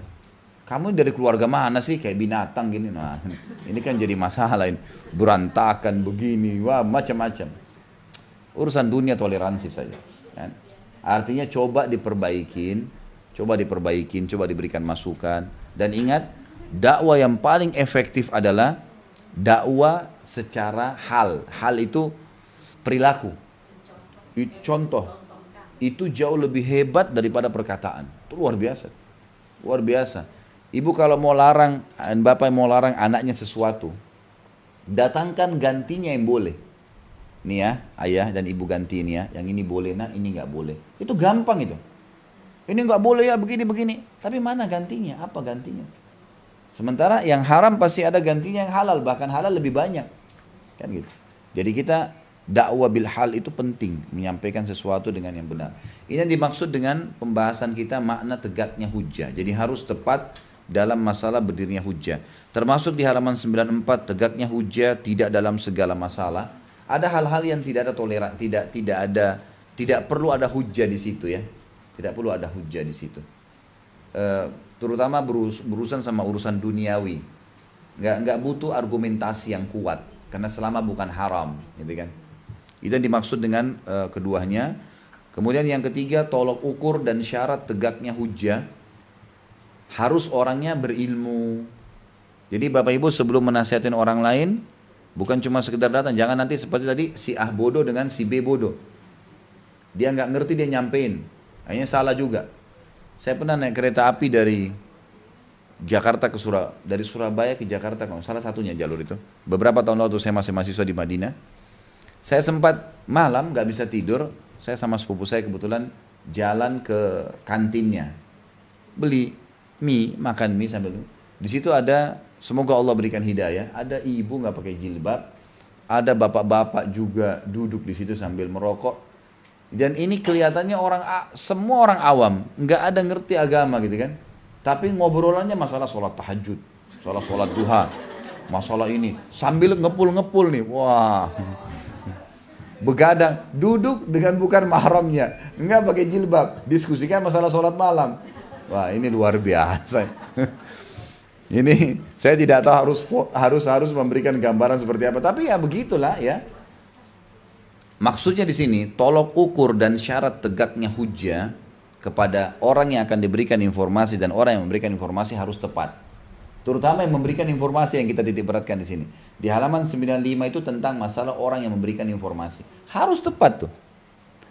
Dia harus dapat sumber yang benar, kemudian setelah dia yakin, dia sampaikan. Pernah Imam Malik rahimahullah didatangi seseorang yang bertanya, wahai imam, apa fadilahnya bebasin budak dalam Islam? 1 bulan gak dijawab. 1 bulan gak dijawab sama Imam Malik. Dilangkain pertanyaan. 1 bulan kemudian baru Imam Malik tanya, mana yang bertanya tentang hukum bebasin budak bulan lalu? Dalam muridnya angkat tangan di belakang, saya imam. Imam Malik baru jelasin, begini pahalanya jelasin. Kata muridnya, kenapa sebulan anda baru jawab? Rupanya dia nunggu gitu kan. Tapi adabnya dia nggak ngerongrong gurunya. Nggak ada jawab berarti ada sesuatu tuh. Dibiarin saja. Kata Imam Malik, selama sebulan saya kumpulin duit dulu. Supaya saya bebasin budak. Lalu saya sampaikan kepada kamu. Supaya saya benar-benar bukan cuma ngucapin. Tapi saya mengerjakan. Orang yang paham agama lain. Gitu kan? Dia kerjain dulu baru dia nasihatin orang lain. Ini nggak ribut, sholat tahajud itu begini. Nggak pernah dia sendiri nggak tahajud. Subhanallah, orang yang melakukan satu perbuatan dan dia sampaikan, kalau dia lakukan itu berbekas pada orang lain. Pasti efeknya ada. Tapi kalau dia ribut, tapi dia nggak kerjain, mustahil. Udah nggak, dia aja nggak kerjain, itu orang lain mau berefek, itu nggak mungkin. Sudah nggak mungkin. Makanya harus punya hujjah yang tepat. Dia punya memang ilmunya di situ. Itu yang dimaksud dengan poin di halaman 95 tadi. Di sini juga ada sedikit disisipkan oleh beliau di halaman 96, poin keempat, perbedaan tegaknya hujjah berdasarkan perbedaan kondisi dan pribadi. Jadi ada orang, misal kita berbeda bahasa dengan dia. Berbeda bahasa, kita baru pelajari bahasanya. Ada orang Indonesia baru belajar bahasa Arab atau bahasa Inggris. Ketemuin orang di satu tempat, dia buat salah. Kita mau jelaskan kepada dia. Maka bisa saja penyampaian kita keliru. Kondisi kita nggak memungkinkan, bisa kondisi keadaan, atau bisa saja memang karena masalah pribadi, bahasa tidak ngerti, dan seterusnya. Termasuk sini dalam kondisi misal, Bapak Ibu ingin menasihatin seseorang, tapi ternyata kondisinya nggak memungkinkan. Kayak lagi di atas pesawat, padat, kita mau nasihatin orang ada di ujung sana yang buat salah misalnya.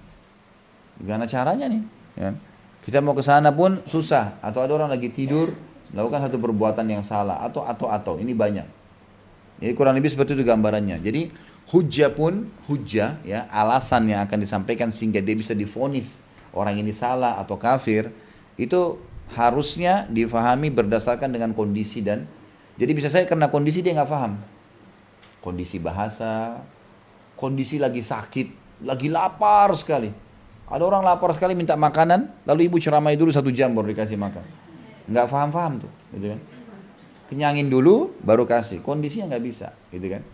Ya ini semua celah-celah di mana banyaknya pintu dalam agama untuk tidak memvonis orang. Ini nggak boleh sembarangan. Kemudian dikatakan ada perbedaan antara tegaknya hujjah dengan difahaminya hujjah itu. Ya, kalau tegak hujjah itu seseorang yang sudah dijelaskan, sudah berdiskusi, sudah sampai padanya segala macam, maka ini sudah jelas, vonisnya kena pada saat dia tidak mengikuti. Jelas, cuma dia tahu dia salah, tapi egonya besar, tetap nggak mau. Misal seorang istri menasihati suaminya masalah sholat, suami menasihati istrinya sholat, karena dia merasa diguruin, ya, tidak biasa diguruin, maka dia tiba-tiba mengatakan, sudahlah saya lebih tahu. Padahal dia tahu ini salah. Tetapi seperti itu. Nah ini orang yang sudah tertegakkan hujjah padanya. Ini nggak bisa. Ini dosa besar ini. Nggak boleh. Egoisme bagaimana? Nggak bisa. Dalam Islam kan kita tahu. Yang salah minta maaf. Yang benar memaafkan. Itu kan hukum syar'inya. Beda dengan orang yang difahamkan hujjah. Masih baru dijelaskan. Ini lain. Anak-anak lagi salah. Kita jelaskan baik-baik. Berikan pemahaman. Gitu kan. Mungkin ini ada tahapannya. Maka ini yang dimaksud dengan poin kelima di halaman 97 itu.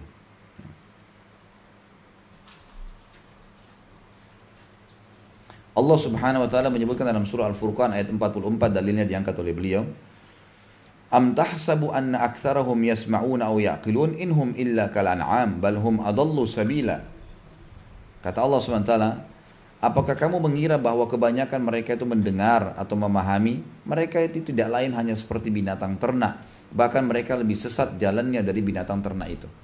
Jadi dalam kondisi tertentu, misal ada orang mau mendakwai orang lain di bar, kondisi tidak memungkinkan. Biar dia pakai mic, dia nasihatin, suara baca ayatnya bagus, tempatnya nggak tepat. Mau dinasihatin sambil pegang botol khamr, mau dinasihatin dengan niat sudah bawa duit mau zina, ini dan di tempatnya. Kalau mungkin ya, mungkin bukan kita biarkan dia berbuat dosa ya. Kita tahu, oh ada tetangga saya itu ternyata pas saya lewat, saya lihat dia masuk ke diskotik tadi malam. Baiklah, ya Allah berikan hidayah. Kita berdoa dulu, karena ingkar mungkar kan harus walaupun dengan hati ya, supaya kita lepas dari hukuman hari kiamat.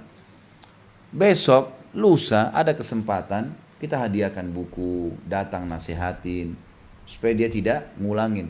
Tapi kalau tiba-tiba Bapak Ibu turun dari mobil, hei teriak, panggil, ini nggak boleh, ini haram, misal. Sementara dia ini sudah melangkah, sudah menganggap ini baik, dia sudah bertubi-tubi mau masuk ke sana. Ini kondisi yang tidak memungkinkan. Ini bisa berbahaya, bisa saja nanti dia menolak dakwah. Penolakan karena tidak tepat ya, bagaimana dia diberikan pemahaman hujjah itu ya. Jadi ada orang karena kondisinya, maka dia seperti kata Allah dalam Al-Quran, seperti hewan ternak, dipukul, disuruh jalan. Ada kadang-kadang hewan ternak kalau lagi dikumpulin, kalau dia mau makan rumput, dia makan rumput, dipukulin dia jalan lagi, ada rumput depan dia makan lagi, pokoknya mampir terus. Ini dilarang nih, diskotik sini gerebek, pindah diskotik sana. Pindah yuk jalan sini, pindah jalan sana. Sana tutup lagi, pindah jalan sana. Terus mutar-mutar. Ini seperti tadi, hewan ternak yang digiring kemana-mana saja maunya. Nah ini kondisinya tidak tepat untuk diberikan pemahaman. Gitu kan? Karena memang dia lagi menggebu-gebu masalah. Bukan dibiarkan berbuat dosa. Ingat, ingkar mungkar tetap. Tapi mungkin dengan hati pada saat itu. Ya, kita lihat maslahat dan mudaratnya. Jadi itu yang kurang lebih diberikan pemahaman sampai halaman 99 ya. Halaman 99. Selanjutnya pembahasan yang keempat, mengkafirkan orang yang menafsirkan secara salah. Boleh atau tidak nih? Nah ini ada orang sudah datang kepadanya dalil misalnya. Ini biasanya kenanya kepada orang yang otodidak. Jadi Bapak Ibu perlu tahu ya, agama ini tidak bisa diambil secara otodidak, nggak bisa. Bukan tidak boleh baca buku, boleh. Tapi kalau baca buku dianggap itulah cara saya belajar Islam, salah. Nggak bisa. Otodidak itu akan membuat orang salah faham. Kemarin saya ada tablik akbar di daerah Palu. Kemudian saya ketemu dengan teman ayah saya, kebetulan sudah sangat tua, Masya Allah, semoga Allah jaga gitu. Cerita dengan saya, dia bilang, ada di sini mu'allaf, orang dari Kanada. Tinggal di kampung sini, nikah sama orang asli sini. Sekarang sudah punya anak 4 atau 5. Dan dia fanatik sekali dengan Islam, gitu kan. Luar biasa. Sampai perusahaan, dia kerja di perusahaan-perusahaan terkenal di Kanada ditinggalin semua sama dia. Tinggal di kampung, di Palu, di dekat gunung. Pokoknya dia mau hijrah. Sampai teman-temannya kalau telepon, kamu nih di dunia mana sekarang? Dia bilang, percuma kau cari saya muslim sekarang. Saya mau hidup seperti orang muslim. Saya nggak mau hidup seperti kalian lagi. Akhirnya teman ayah saya ini memang juga masih awam ya, bukan orang yang alim paham agama. Jadi beliau menceritakan apa adanya. Ternyata mu'allaf ini pelajari Islam otodidak, pelajarin buku, buka internet, baca. Ya, belajar terus begitu aja dia. Akhirnya tidak sengaja teman ayah saya ini ceritain, dia sempat memberikan pendapat waktu dia baca tentang Dajjal, gitu kan? Kalau Dajjal itu, dia bilang menurut hemat saya itu bukan manusia, tapi Dajjal itu adalah semua yang bermata satu, larilah ke apa saja yang dianggap satu dari satu sisi, TV lah, HP lah, inilah semuanya. Padahal orang ini mungkin sudah masuk Islam 10 tahun, gitu kan? Cuma otodidak, nggak belajar dari para ulama. Ya'juj Ma'juj itu, dia bilang, itu semestinya pemahamannya ya, orang Cina, karena mereka jumlahnya banyak dan mereka akan menyerang nanti, menguasai dunia dari sisi ekonomi. Jadi bukan seperti yang difahami banyak orang Islam. Ini mu'alaf yang masuk Islam ngomong gini nih, karena dia otodidak. Jadi bukan seperti yang banyak difahami orang Islam kalau mereka adalah suku yang akan keluar, yang akan membunuh manusia, tanda-tanda hari kiamat gitu kan. Jadi ternyata seperti itulah hasil otodidak. Saya bilang maaf paman, Ami, saya bilang Ami maaf. Beginilah pemahamannya, Dajjal itu benar manusia. Ada hadisnya, 1, 2, 3, 4, 5, saya jelasin semua panjang lebar. Oh gitu ya, iya. Nabi SAW jelaskan, dia akan keluar. Dan masalah mata satu memang hadisnya jelas. Kata Nabi SAW dalam hadis Bukhari, Dajjal memiliki mata yang rusak sebelah kiri, seperti buah anggur yang kering. Manusia, matanya rusak, gitu kan? Memang begitu. Dia akan keluar dari wilayah Yahudia di Khurasan, di Iran. Sekarang ada kampung kota namanya Yahudia di Iran. Mayoritas penduduknya orang-orang Yahudi. Kata Nabi SAW nanti akan keluar dari Yahudiyah di Khurasan, di wilayah Persia, di Iran. Gitu kan? Diikuti oleh 70.000 orang-orang Yahudi. Jadi banyak hadis. Jadi menjelaskan memang ini manusia. Kemudian dia akan jalan membuat kerusakan di muka bumi. Dia akan bertemu sama orang, gitu kan. Setiap kampung, setiap kota yang didatangi sama dia beriman padanya maka akan subur. Kalau yang kufur kepadanya maka akan susah, kering, kemarau. Cobaan. Orang beriman sudah dijelaskan tuh, kita sudah tahu kan gitu. Kata Nabi SAW, kalau kalian dengar Dajjal ada di sebuah tempat, selamatkan diri kalian walaupun ke atas gunung. Pergi, jangan ketemu. Jangan sampai seseorang datang kalian berkata, saya mau menghadapi dengan iman saya dan ternyata pada saat ketemu dia menjadi pengikutnya. Tapi kalau kalian bertemu, kokohkanlah iman kalian. Kan gitu. Jadi ini jelas banyak indikasi, saya jelaskan banyak sekali hadis gitu kan. Kemudian masalah Yajuj Majuj juga begitu, jelas. Kata Nabi SAW, mereka akan keluar, manusia. Ya, seperti manusia, seperti anak Adam begini, tapi mereka berbeda. Dua suku, Ya'juj dan Ma'juj. Dua suku. Dari anak Adam yang akan buat kerusakan di muka bumi memang. Ciri-ciri disebutkan. Rambutnya keriting, matanya, bola matanya agak besar, tapi kelihatan matanya kecil kan. Jadi ada orang yang kelopak matanya besar, kemudian walaupun besar, tapi yang kelihatan matanya cuma kecil gitu kan. Seperti itu, ada ciri-ciri yang disebutkan. Ya, mereka berada di dalam sebuah gua dan mereka tidak bercampur baur dengan manusia kayak kita. Sampai salah seorang di antara mereka tahu kalau dia akan mati, kalau dia ya, sudah memiliki 1.000 anak. Jumlahnya banyak. Sampai saya pernah tanya dosen saya sendiri, saya bilang waktu lagi belajar tingkat 3 kuliah masalah tanda-tanda kiamat, apakah ada orang manusia di antara kita yang ikut bergabung dengan pasukannya Ya'juj Ma'juj? Dia bilang tidak ada. Enggak ada. Padahal jumlah mereka sangat banyak ya. Sampai kata Nabi SAW mereka akan turun di sebuah sungai di wilayah Palestina, nama batas Yordania. Lalu mereka meminum sungai tersebut sampai orang terakhir di antara mereka datang tidak dapat lagi air. Satu sungai habis air diminum. Berapa banyak jumlahnya? Gitu kan? Luar biasa. Maka saya jelaskan kepada teman ayah saya ini ada. Dan itu efek buruknya kalau orang otodidak. Nggak bisa. Kita menambah informasi, iya. Kayak buku ini, kalau Bapak Ibu baca, paham nggak kira-kira? Harus dibacain kan? Ya, iya. Dan itu juga yang kami lakukan dulu, kami belajar dari para ulama, pegang kitabnya, belajar. Sampai sekarang di Masjid Nabawi, di Masjid Haram Mekah itu, sampai sekarang turun-temurun kita pakai begitu dalam Islam. Gurunya datang, dia dulu ambil dari gurunya lagi, terus kembali nanti sanadnya ini ke para sahabat. Sahabat pun belajar dari Nabi SAW begitu. Turun-temurun baru bisa. Kalau enggak bisa. Ada beberapa hadis yang bisa kita fahamin. Ayat Al-Quran saja itu tidak bisa sembarangan. Ada hal-hal yang kita tidak bisa faham kecuali kita tahu sebab turunnya, apa yang dimaksud gitu kan. Seperti itulah memahaminya. Nah, kalau ada orang yang menafsirkan sembarangan, dia berdosa dengan itu, nggak boleh nih.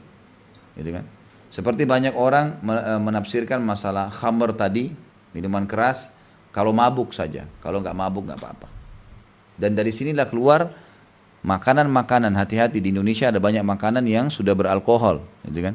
Seperti jenis tape-tape yang gitu. Ini hati-hati, jangan karena suka saja.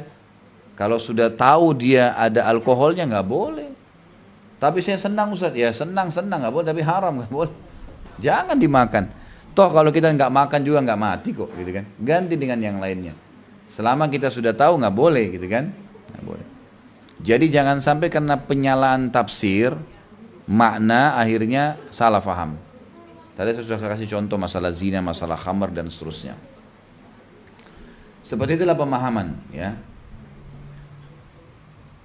Seperti contohnya dia di sini diangkat di halaman 101 pada saat Nabi SAW bersabda, la'anallahu akilar riba wa mukilahu wa syahidaihi wa katibah. Allah melaknat orang yang memakan harta riba, orang yang memberikan makan riba, dua orang saksinya dan juru tulisnya, gitu kan.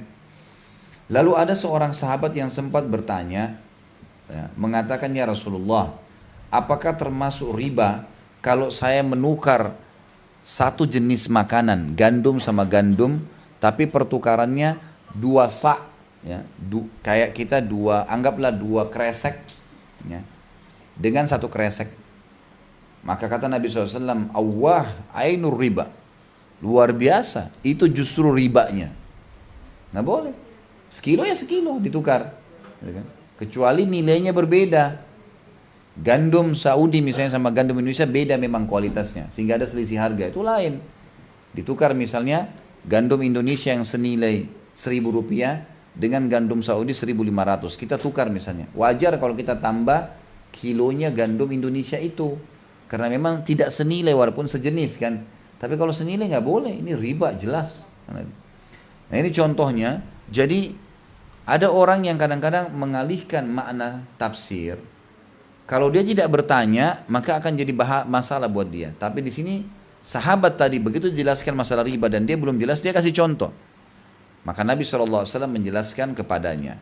Jadi ini tidak boleh sembarangan salah menafsirkan. Ini nanti akan kita jelaskan lebih panjang lebar di masalah hal-hal yang membatalkan keislaman yang pertama. Di sini juga kita perlu mengetahui ada makna-makna yang tidak boleh ditakwilkan sama sekali. Ada makna-makna yang bisa diserupakan. Seperti misal, semua sifat dan nama-nama Allah nggak boleh ditakwilkan. Nggak boleh Bapak Ibu alihkan dari makna yang sebenarnya. Allah punya tangan, Allah punya kaki, ya sudah. Seperti Imam Syafi'i mengatakan, aku beriman apapun yang Allah inginkan tentang dirinya, sebagaimana Allah inginkan dan sebagaimana Rasulnya inginkan. Ya, dan aku menolak semua apa yang ditolak oleh Allah dan juga ditolak oleh Rasulnya, sebagaimana Allah dan Rasulnya menolaknya. Gitu kan? Jadi kita harus jelas masalah ini. Ya. Kemudian dari sisi yang lain, jadi kalau kita menafsirkan tadi nama-nama sifat Allah nggak boleh. Tapi ada makna-makna yang bisa ditarik hukum tanpa mengalihkan sebenarnya. Contoh misalnya khamr, minuman keras. Di zaman Nabi SAW, minuman keras itu dari anggur, ya, gandum, ya, kemudian kurma. Tiga ini ya, dipermentasikan sehingga menjadi beralkohol, memabukkan. Baik, pertanyaannya, apakah hanya tiga jenis ini saja minuman keras? Kan gitu.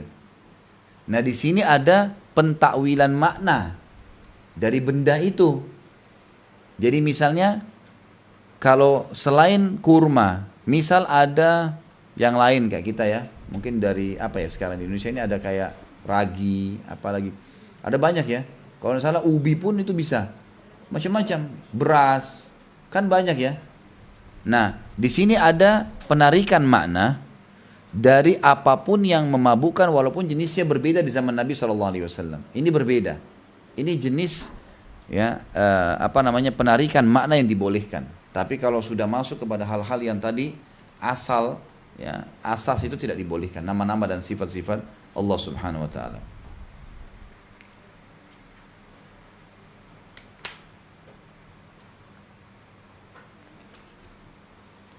Baik, itu semua sampai di halaman 113 ya. Kurang lebih apa yang saya jelaskan tadi garis besarnya itu. Kemudian kita masuk ke pembahasan kelima, mempertimbangkan niat dalam hal-hal yang membatalkan iman. Dikatakan oleh beliau, di antara perkara yang patut diperhatikan dalam masalah hal-hal yang membatalkan iman adalah masalah maksud. Maksud dan tujuan yang terbelit kekufuran diperhatikan, dan di saat yang sama tetap melihat kepada ucapan dan perbuatan yang nampak darinya. Karena antara batin maksud dengan lahir seperti yang telah dijelaskan dalam pembahasan pertama terdapat keterkaitan dan hubungan. Di antara yang ditulis oleh Ibnu Taimiyah rahimahullah tentang pertimbangan maksud adalah perkataannya ketika Nabi SAW bersabda, "Man ya'dzuruni fi rajulin balagani adzahu fi ahli." Siapa yang membelaku terhadap seorang laki-laki yang telah aku ketahui menyakiti keluargaku.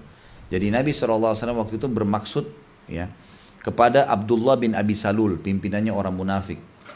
Dialah yang menyebarkan fitnah pada saat terjadi perang Bani Mustalik, suku Mustalik, itu bahwasanya Aisyah radhiyallahu anha berzina dengan Safwan. Padahal ini cuma fitnah gitu kan. Maka Sa'ad bin Mu'adz radhiyallahu anhu, sahabat Nabi, pimpinan orang Ansar di Madinah yang masyhur ya. Sa'ad bin Mu'adz ini luar biasa, orang yang sangat soleh. Sampai waktu beliau meninggal dunia setelah perang Bani Quraidah di Madinah setelah perang Ahzab, maka sempat Nabi SAW kedatangan Jibril dan berkata kepada Nabi SAW, arsy-Nya Allah bergoncang dengan matinya Sa'ad. Jadi saking dekatnya dengan Allah Subhanahu Wa Taala. Dikatakan Sa'ad berkata, aku yang akan membela anda. Jika orang itu dari Aus, dari sukuku, pasti aku penggal lehernya. Kisah ini masyhur sekali karena Nabi SAW tidak mengingkari ucapan Sa'ad. Maka itu menunjukkan bahwa barang siapa menyakiti Nabi SAW dan melecehkannya berarti boleh dibunuh. Perbedaan antara Ibnu Ubay, ini Abdullah bin Ubay bin Salul, ini adalah tokoh orang-orang munafik pada saat itu, dengan lainnya yang berbicara terkait dengan Aisyah, bahwa maksud Ibnu Ubay dalam pembicaraannya adalah mencela Rasulullah SAW, menghinanya dan mempermalukannya. Jadi tujuannya pembuat fitnah orang munafik itu agar Nabi tercelah, Nabi terhina, gitu kan? Bukan sebenarnya kasus Aisyahnya, tapi dia tertuju, maksudnya dia Nabi, kan gitu. Ibnu Ubay berbicara dengan ucapan yang dengannya dia melecehkan Rasul. Oleh karena itu sahabat-sahabat berkata, kami siap membunuhnya, kami siap membunuhnya. Perkataan para sahabat seperti Sa'ad bin Mu'adz mengatakan, kalau itu dari suku Aus, saya penggal lehernya ya Rasulullah. Di sini banyak hukum yang bisa difahamin. Apakah perkataan Sa'ad bin Mu'adz sudah langsung dianggap itu boleh? Maksudnya kan membunuh ini harus orang kafir atau ada alasan-alasan syar'i. Apakah dengan perkataan saya akan membunuhnya ya Rasulullah sudah dihitung dosa? Di sini tergantung maksudnya. Gitu kan? Kalau ada orang niat membunuh tanpa alasan syar'i, ini berbahaya bagi dia. Kalau dia memang niatnya mau membunuh karena alasan syar'i, karena tadi Rasulullah dicela, ada pahalanya. Perhatikan perbedaan niat di satu perbuatan yang sama. Ini yang lagi diberatkan tentang masalah maksud itu. Berbeda dengan Hasan. Jadi waktu itu ada Abdullah bin Abi Salul yang pimpinan orang munafik sengaja nyebarin fitnah tadi kalau Aisyah berzina, gitu kan? Dan dia memang maksudnya ingin mencelah Nabi karena dia orang munafik, pura-pura Islam. Dia sengaja mencari-cari selalu buat masalah supaya Nabi malu. Tujuannya untuk itu. Beda kedudukan Abdullah bin Abi Salul yang pembuat fitnah ini dengan adanya beberapa sahabat Nabi yang termakan fitnah itu. Ada beberapa sahabat namanya, lihat di halaman 115 di atas kali paragraf Hasan, ya. Ini juga ada Mista, ada Hamna. Ini sahabat-sahabat Nabi yang termakan fitnah itu. Mereka juga bilang, oh Aisyah mungkin betul berzina, termakan fitnah. Mereka ini tidak bermaksud demikian. Mereka tidak berbicara yang menuju ke arah sana. Oleh karena itu Nabi SAW meminta pembelaan kepada sahabat-sahabat dari kejahatan Ibnu Ubay, bukan dari lainnya. Jadi sini waktu Nabi SAW bilang, siapa yang bisa menolong saya dari orang yang menyakiti keluarga saya. Nabi hanya tujukan di sini sasaran agar sahabat mengambil alih dan menolong beliau dari pembuat fitnah. Bukan dari orang-orang yang ikut-ikutan menyebarkan fitnah. Karena orang ikut-ikutan ini beda hukumnya. Walaupun nanti setelah ya turun ayat Al-Quran membela Aisyah radhiyallahu anha, maka dicambuk semua. Termasuk Hasan ini yang ikut-ikutan fitnah dicambuk 80 jerah. Karena menyebarkan berita dusta dalam Islam, hukumnya dicambuk. Hukumnya dicambuk ya, dicambuk 80 jerah. Ya. Ini yang dimaksud dengan poin tadi yang pertama di dalam mempertimbangkan niat, mempertimbangkan tujuan dalam hal-hal yang membatalkan keimanan. Jadi seperti Ibnu Abi Salul tadi, pada saat dia tujuannya, maksudnya menghina Nabi, ini sudah membatalkan keislamannya. Karena Nabi yang disasarkan sama dia. Sementara orang-orang yang terkena fitnah tujuannya bukan Nabi, cuman dengar isu, kayaknya benar nih, cuman itu saja. Tapi dia cuma terfokus ke masalah fitnah, sebar berita zinanya saja. Dia tidak bermaksud menyakiti Nabi SAW. Di sini juga beliau turut tambahkan kedua keterkaitan antara zahir sama batin, gitu kan. Jadi adanya juga perbuatan-perbuatan yang ikut antara hati sama lisan, ya, perilaku. Ini perlu juga dinilai. Seperti contoh misal perilaku Ammar ibn Yasir. Ammar ibn Yasir, Yasir ini adalah sahabat Nabi yang mulia, orang yang pertama mati syahid dalam Islam, laki-laki. Istrinya namanya Sumayyah, Sumayyah wanita pertama mati syahid dalam Islam. Anaknya bernama Ammar, Ammar ibn Yasir ini sahabat Nabi yang Masya Allah umurnya panjang, ya, sampai kalau saya tidak salah sampai 100 lebih. Allah berikan panjang umur. Yang jelas Nabi SAW pada saat kedatangan Ammar, Ammar ini ayah ibunya budaknya Abu Jahal. Abu Jahal cambuk-cambukin si Sumayyah, suruh tinggalkan agamanya, nggak mau. Sumayyah lagi hamil ditusuk sama Abu Jahal, mati syahid. Suaminya Yasir tuh lihat membela istrinya, berusaha melawan, juga dibunuh oleh Abu Jahal. Ammar waktu itu lagi diikat di tiang, lihat orang tuanya dua-dua dibantai begitu, berdarah-darah, mati. Ketakutan, Abu Jahal datangin, wahai Ammar, kalau kau juga ikut-ikutan sama kedua orang tuamu, saya akan bunuh kau lebih parah daripada kedua orang tuamu. Saya tidak akan bunuh kamu langsung seperti orang tuamu, tapi saya akan kulitin kamu, saya akan siksa kamu pelan-pelan sampai kau mati. Kecuali kau tinggalkan agamanya Muhammad. Ammar ibn Yasir waktu itu, umurnya radhiyallahu anhu ajma'in 11 tahun, 12 tahun, masih anak-anak. Melihat orang tuanya begitu, bayangkan bagaimana. Dia serba salah. Karena takut sudah kesakitan, akhirnya dia bilang baiklah. Gitu kan? Lalu kemudian Abu Jahal bilang, ya, kalau kau kufur kepada Muhammad, baik, saya kufur kepada Muhammad. Tidak puas Abu Jahal, lewat unta, ada unta lewat, kata Abu Jahal, saya tidak lepaskan kau sampai kau bilang unta ini Tuhanku. Ammar bilang unta ini Tuhanku. Dibiarin sama Abu Jahal. Pergilah Abu Jahal dengan teman-temannya, lalu kemudian Ammar ibn Yasir tidak lagi urus ibunya sama ayahnya nih. Ketakutan dengan kata-katanya tadi. Langsung mencari Nabi SAW. Ya Rasulullah, ini 12 tahun, luar biasa imannya. Dia tidak urus orang tuanya, tidak nangis. Dia datangi Nabi SAW mengatakan, ya Rasulullah, orang tua saya sudah terbunuh. Semoga Allah menerima mereka syahid. Tapi ada kejadian ya Rasulullah, yang mengganggu jiwa saya lebih berat daripada orang tua saya mati itu. Karena mati syahid. Ini lebih berat. Saya sudah mengucapkan kalimat kufur. Saya kufur kepada risalah Anda. Unta lewat, saya katakan dia Tuhan saya. Tapi saya tidak suka itu ya Rasulullah. Saya nggak mau karena disiksa. Apa kata Nabi SAW? Wahai Ammar, kalau besok dilakukan lagi untuk itu, besok kau disiksa lagi, dan kau disuruh ucapkan lagi. Ternyata niat dalam hati dengan perbuatan berbeda. Karena kondisi. Keadaannya nggak bisa, dipaksa. Kalau enggak dia mati. Dan termasuk hal yang boleh kita jaga adalah menjaga jiwa kita. Nggak boleh sembarangan orang mematikan dirinya, gitu kan?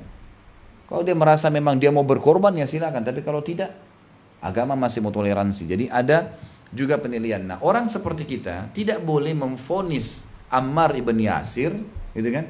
Ini berarti kafir dong. Udah bilangin unta Tuhannya. Kita nggak boleh, kita nggak tahu apa maksudnya dia ucapkan itu kan? Nah, Nabi SAW berikan pelajaran kepada kita tentang kejadian tadi dengan mengatakan kalau kau besok ditangkap lagi, disiksa lagi, disuruh ucapin lagi, ucapin. Turunlah ayat Al-Quran sebenarnya menjelaskan masalah itu ya.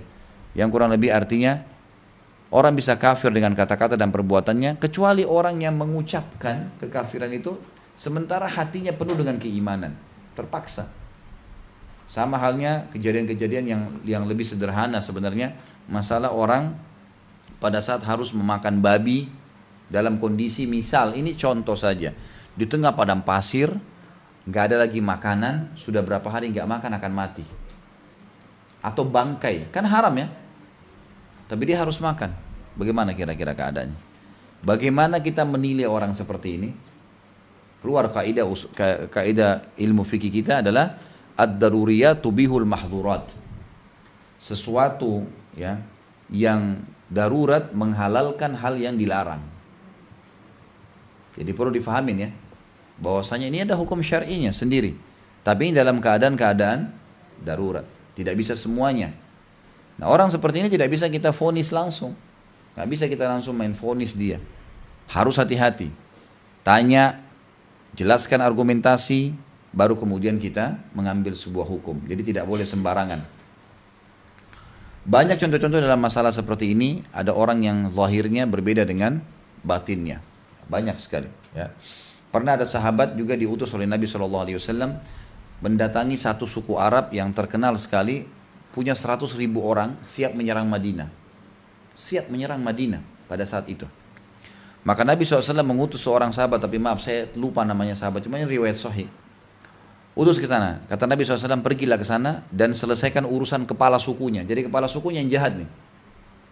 Maka sahabat ini pun datang ke sana, diutus oleh Nabi SAW, sampai dia masuk, bergabung sama mereka, sampai menjadi orang kepercayaannya kepala suku itu.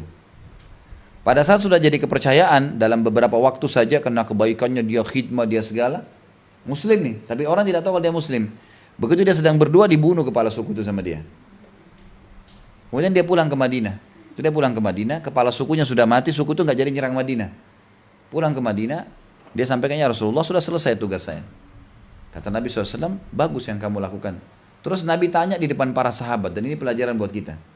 Waktu kau sedang jadi berbaur sama mereka, ini kan hitungan 1 bulan, 2 bulan bersama mereka.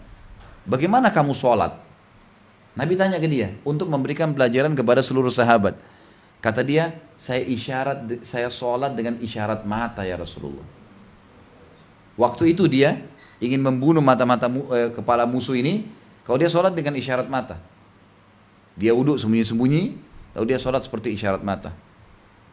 Dan ini keluar hukum sendiri. Bagaimana kita mengklaim orang ini kira-kira? Kalau Bapak Ibu tidak punya ilmunya, bisa nggak kita bilang kafir? Kalau orang tidak tahu, orang bisa bilang kafir ya. Gimana caranya sholat dengan isyarat mata? Nggak masuk di akal. Nah, orang kalau sebatas itu saja ilmunya memang nggak bisa ngomong. Ini ada keadaan-keadaan tertentu yang berbeda. Nggak bisa. Emang keadaannya, nggak mungkin tidak, gitu kan? Maka seperti itulah. Jadi ini keadaan yang besar-besar begini saya datangkan Bapak Ibu sekalian agar keadaan yang lebih sederhana Bapak Ibu bisa pahami. Misal ada orang sholat duduk di kereta, di pesawat.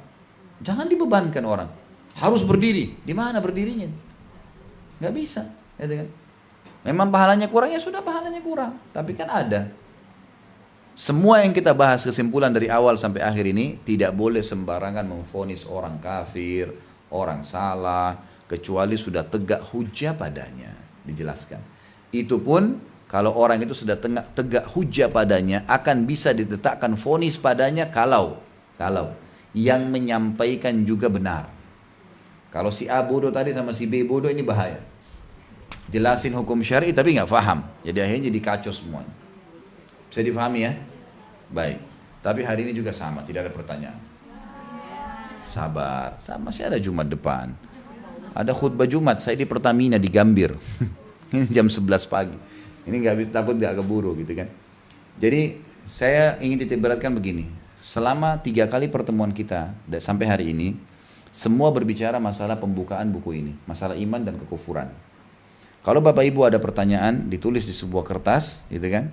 Sebelum memulai, insya Allah, sebelum memulai pasal pertama kita nanti, waktu yang akan datang ini halaman 131 ini sudah mulai masuk pasal pertama. Ini inti bahasan sebenarnya. Sampai akhir, pembatal-pembatal iman. Itu. Yang bersifat ucapan qauliyah dalam tauhid. Nah ini mulai masuk nih, satu. Nah ini kita baca per paragraf nanti. Ini per paragraf kita baca. Tidak seperti tadi saya kasih kesimpulan. Kalau nanti ini kita baca per paragraf, kemudian nanti kalau ada contoh saya kasih contoh dan seterusnya, gitu kan? Makanya karena ini adalah pembukaan yang kita bahas tadi, saran saya adalah tidak tergesa-gesa bertanya, karena bisa saja mungkin pertanyaan Bapak Ibu nanti ada di poin-poin yang akan kita bahas, gitu kan? Sekarang ini adalah pembukaan, intinya masalah iman dan kekufuran, cabang-cabangnya, dan terakhir kita bahas bagaimana tidak boleh buru-buru dalam memvonis mereka, gitu kan? Kalau yang sudah difahami, alhamdulillah. Tapi kalaupun ada pertanyaan dari sekian lembar buku ini bisa ditulis di kertas, insya Allah pertemuan akan datang. Sebelum kita mulai saya akan berikan kesempatan setengah jam atau lebih untuk bertanya. Mungkin begitu dulu. Mohon maaf karena ini saya ada khutbah Jumat dan ini tempatnya cukup jauh. Ya. Mudah-mudahan keburu insyaallah. Mungkin begitu dulu. Subhanakallahumma wa bihamdika asyhadu an la ilaha illallah astaghfirullah wa atubu ilaik. Wassalamualaikum warahmatullahi wabarakatuh.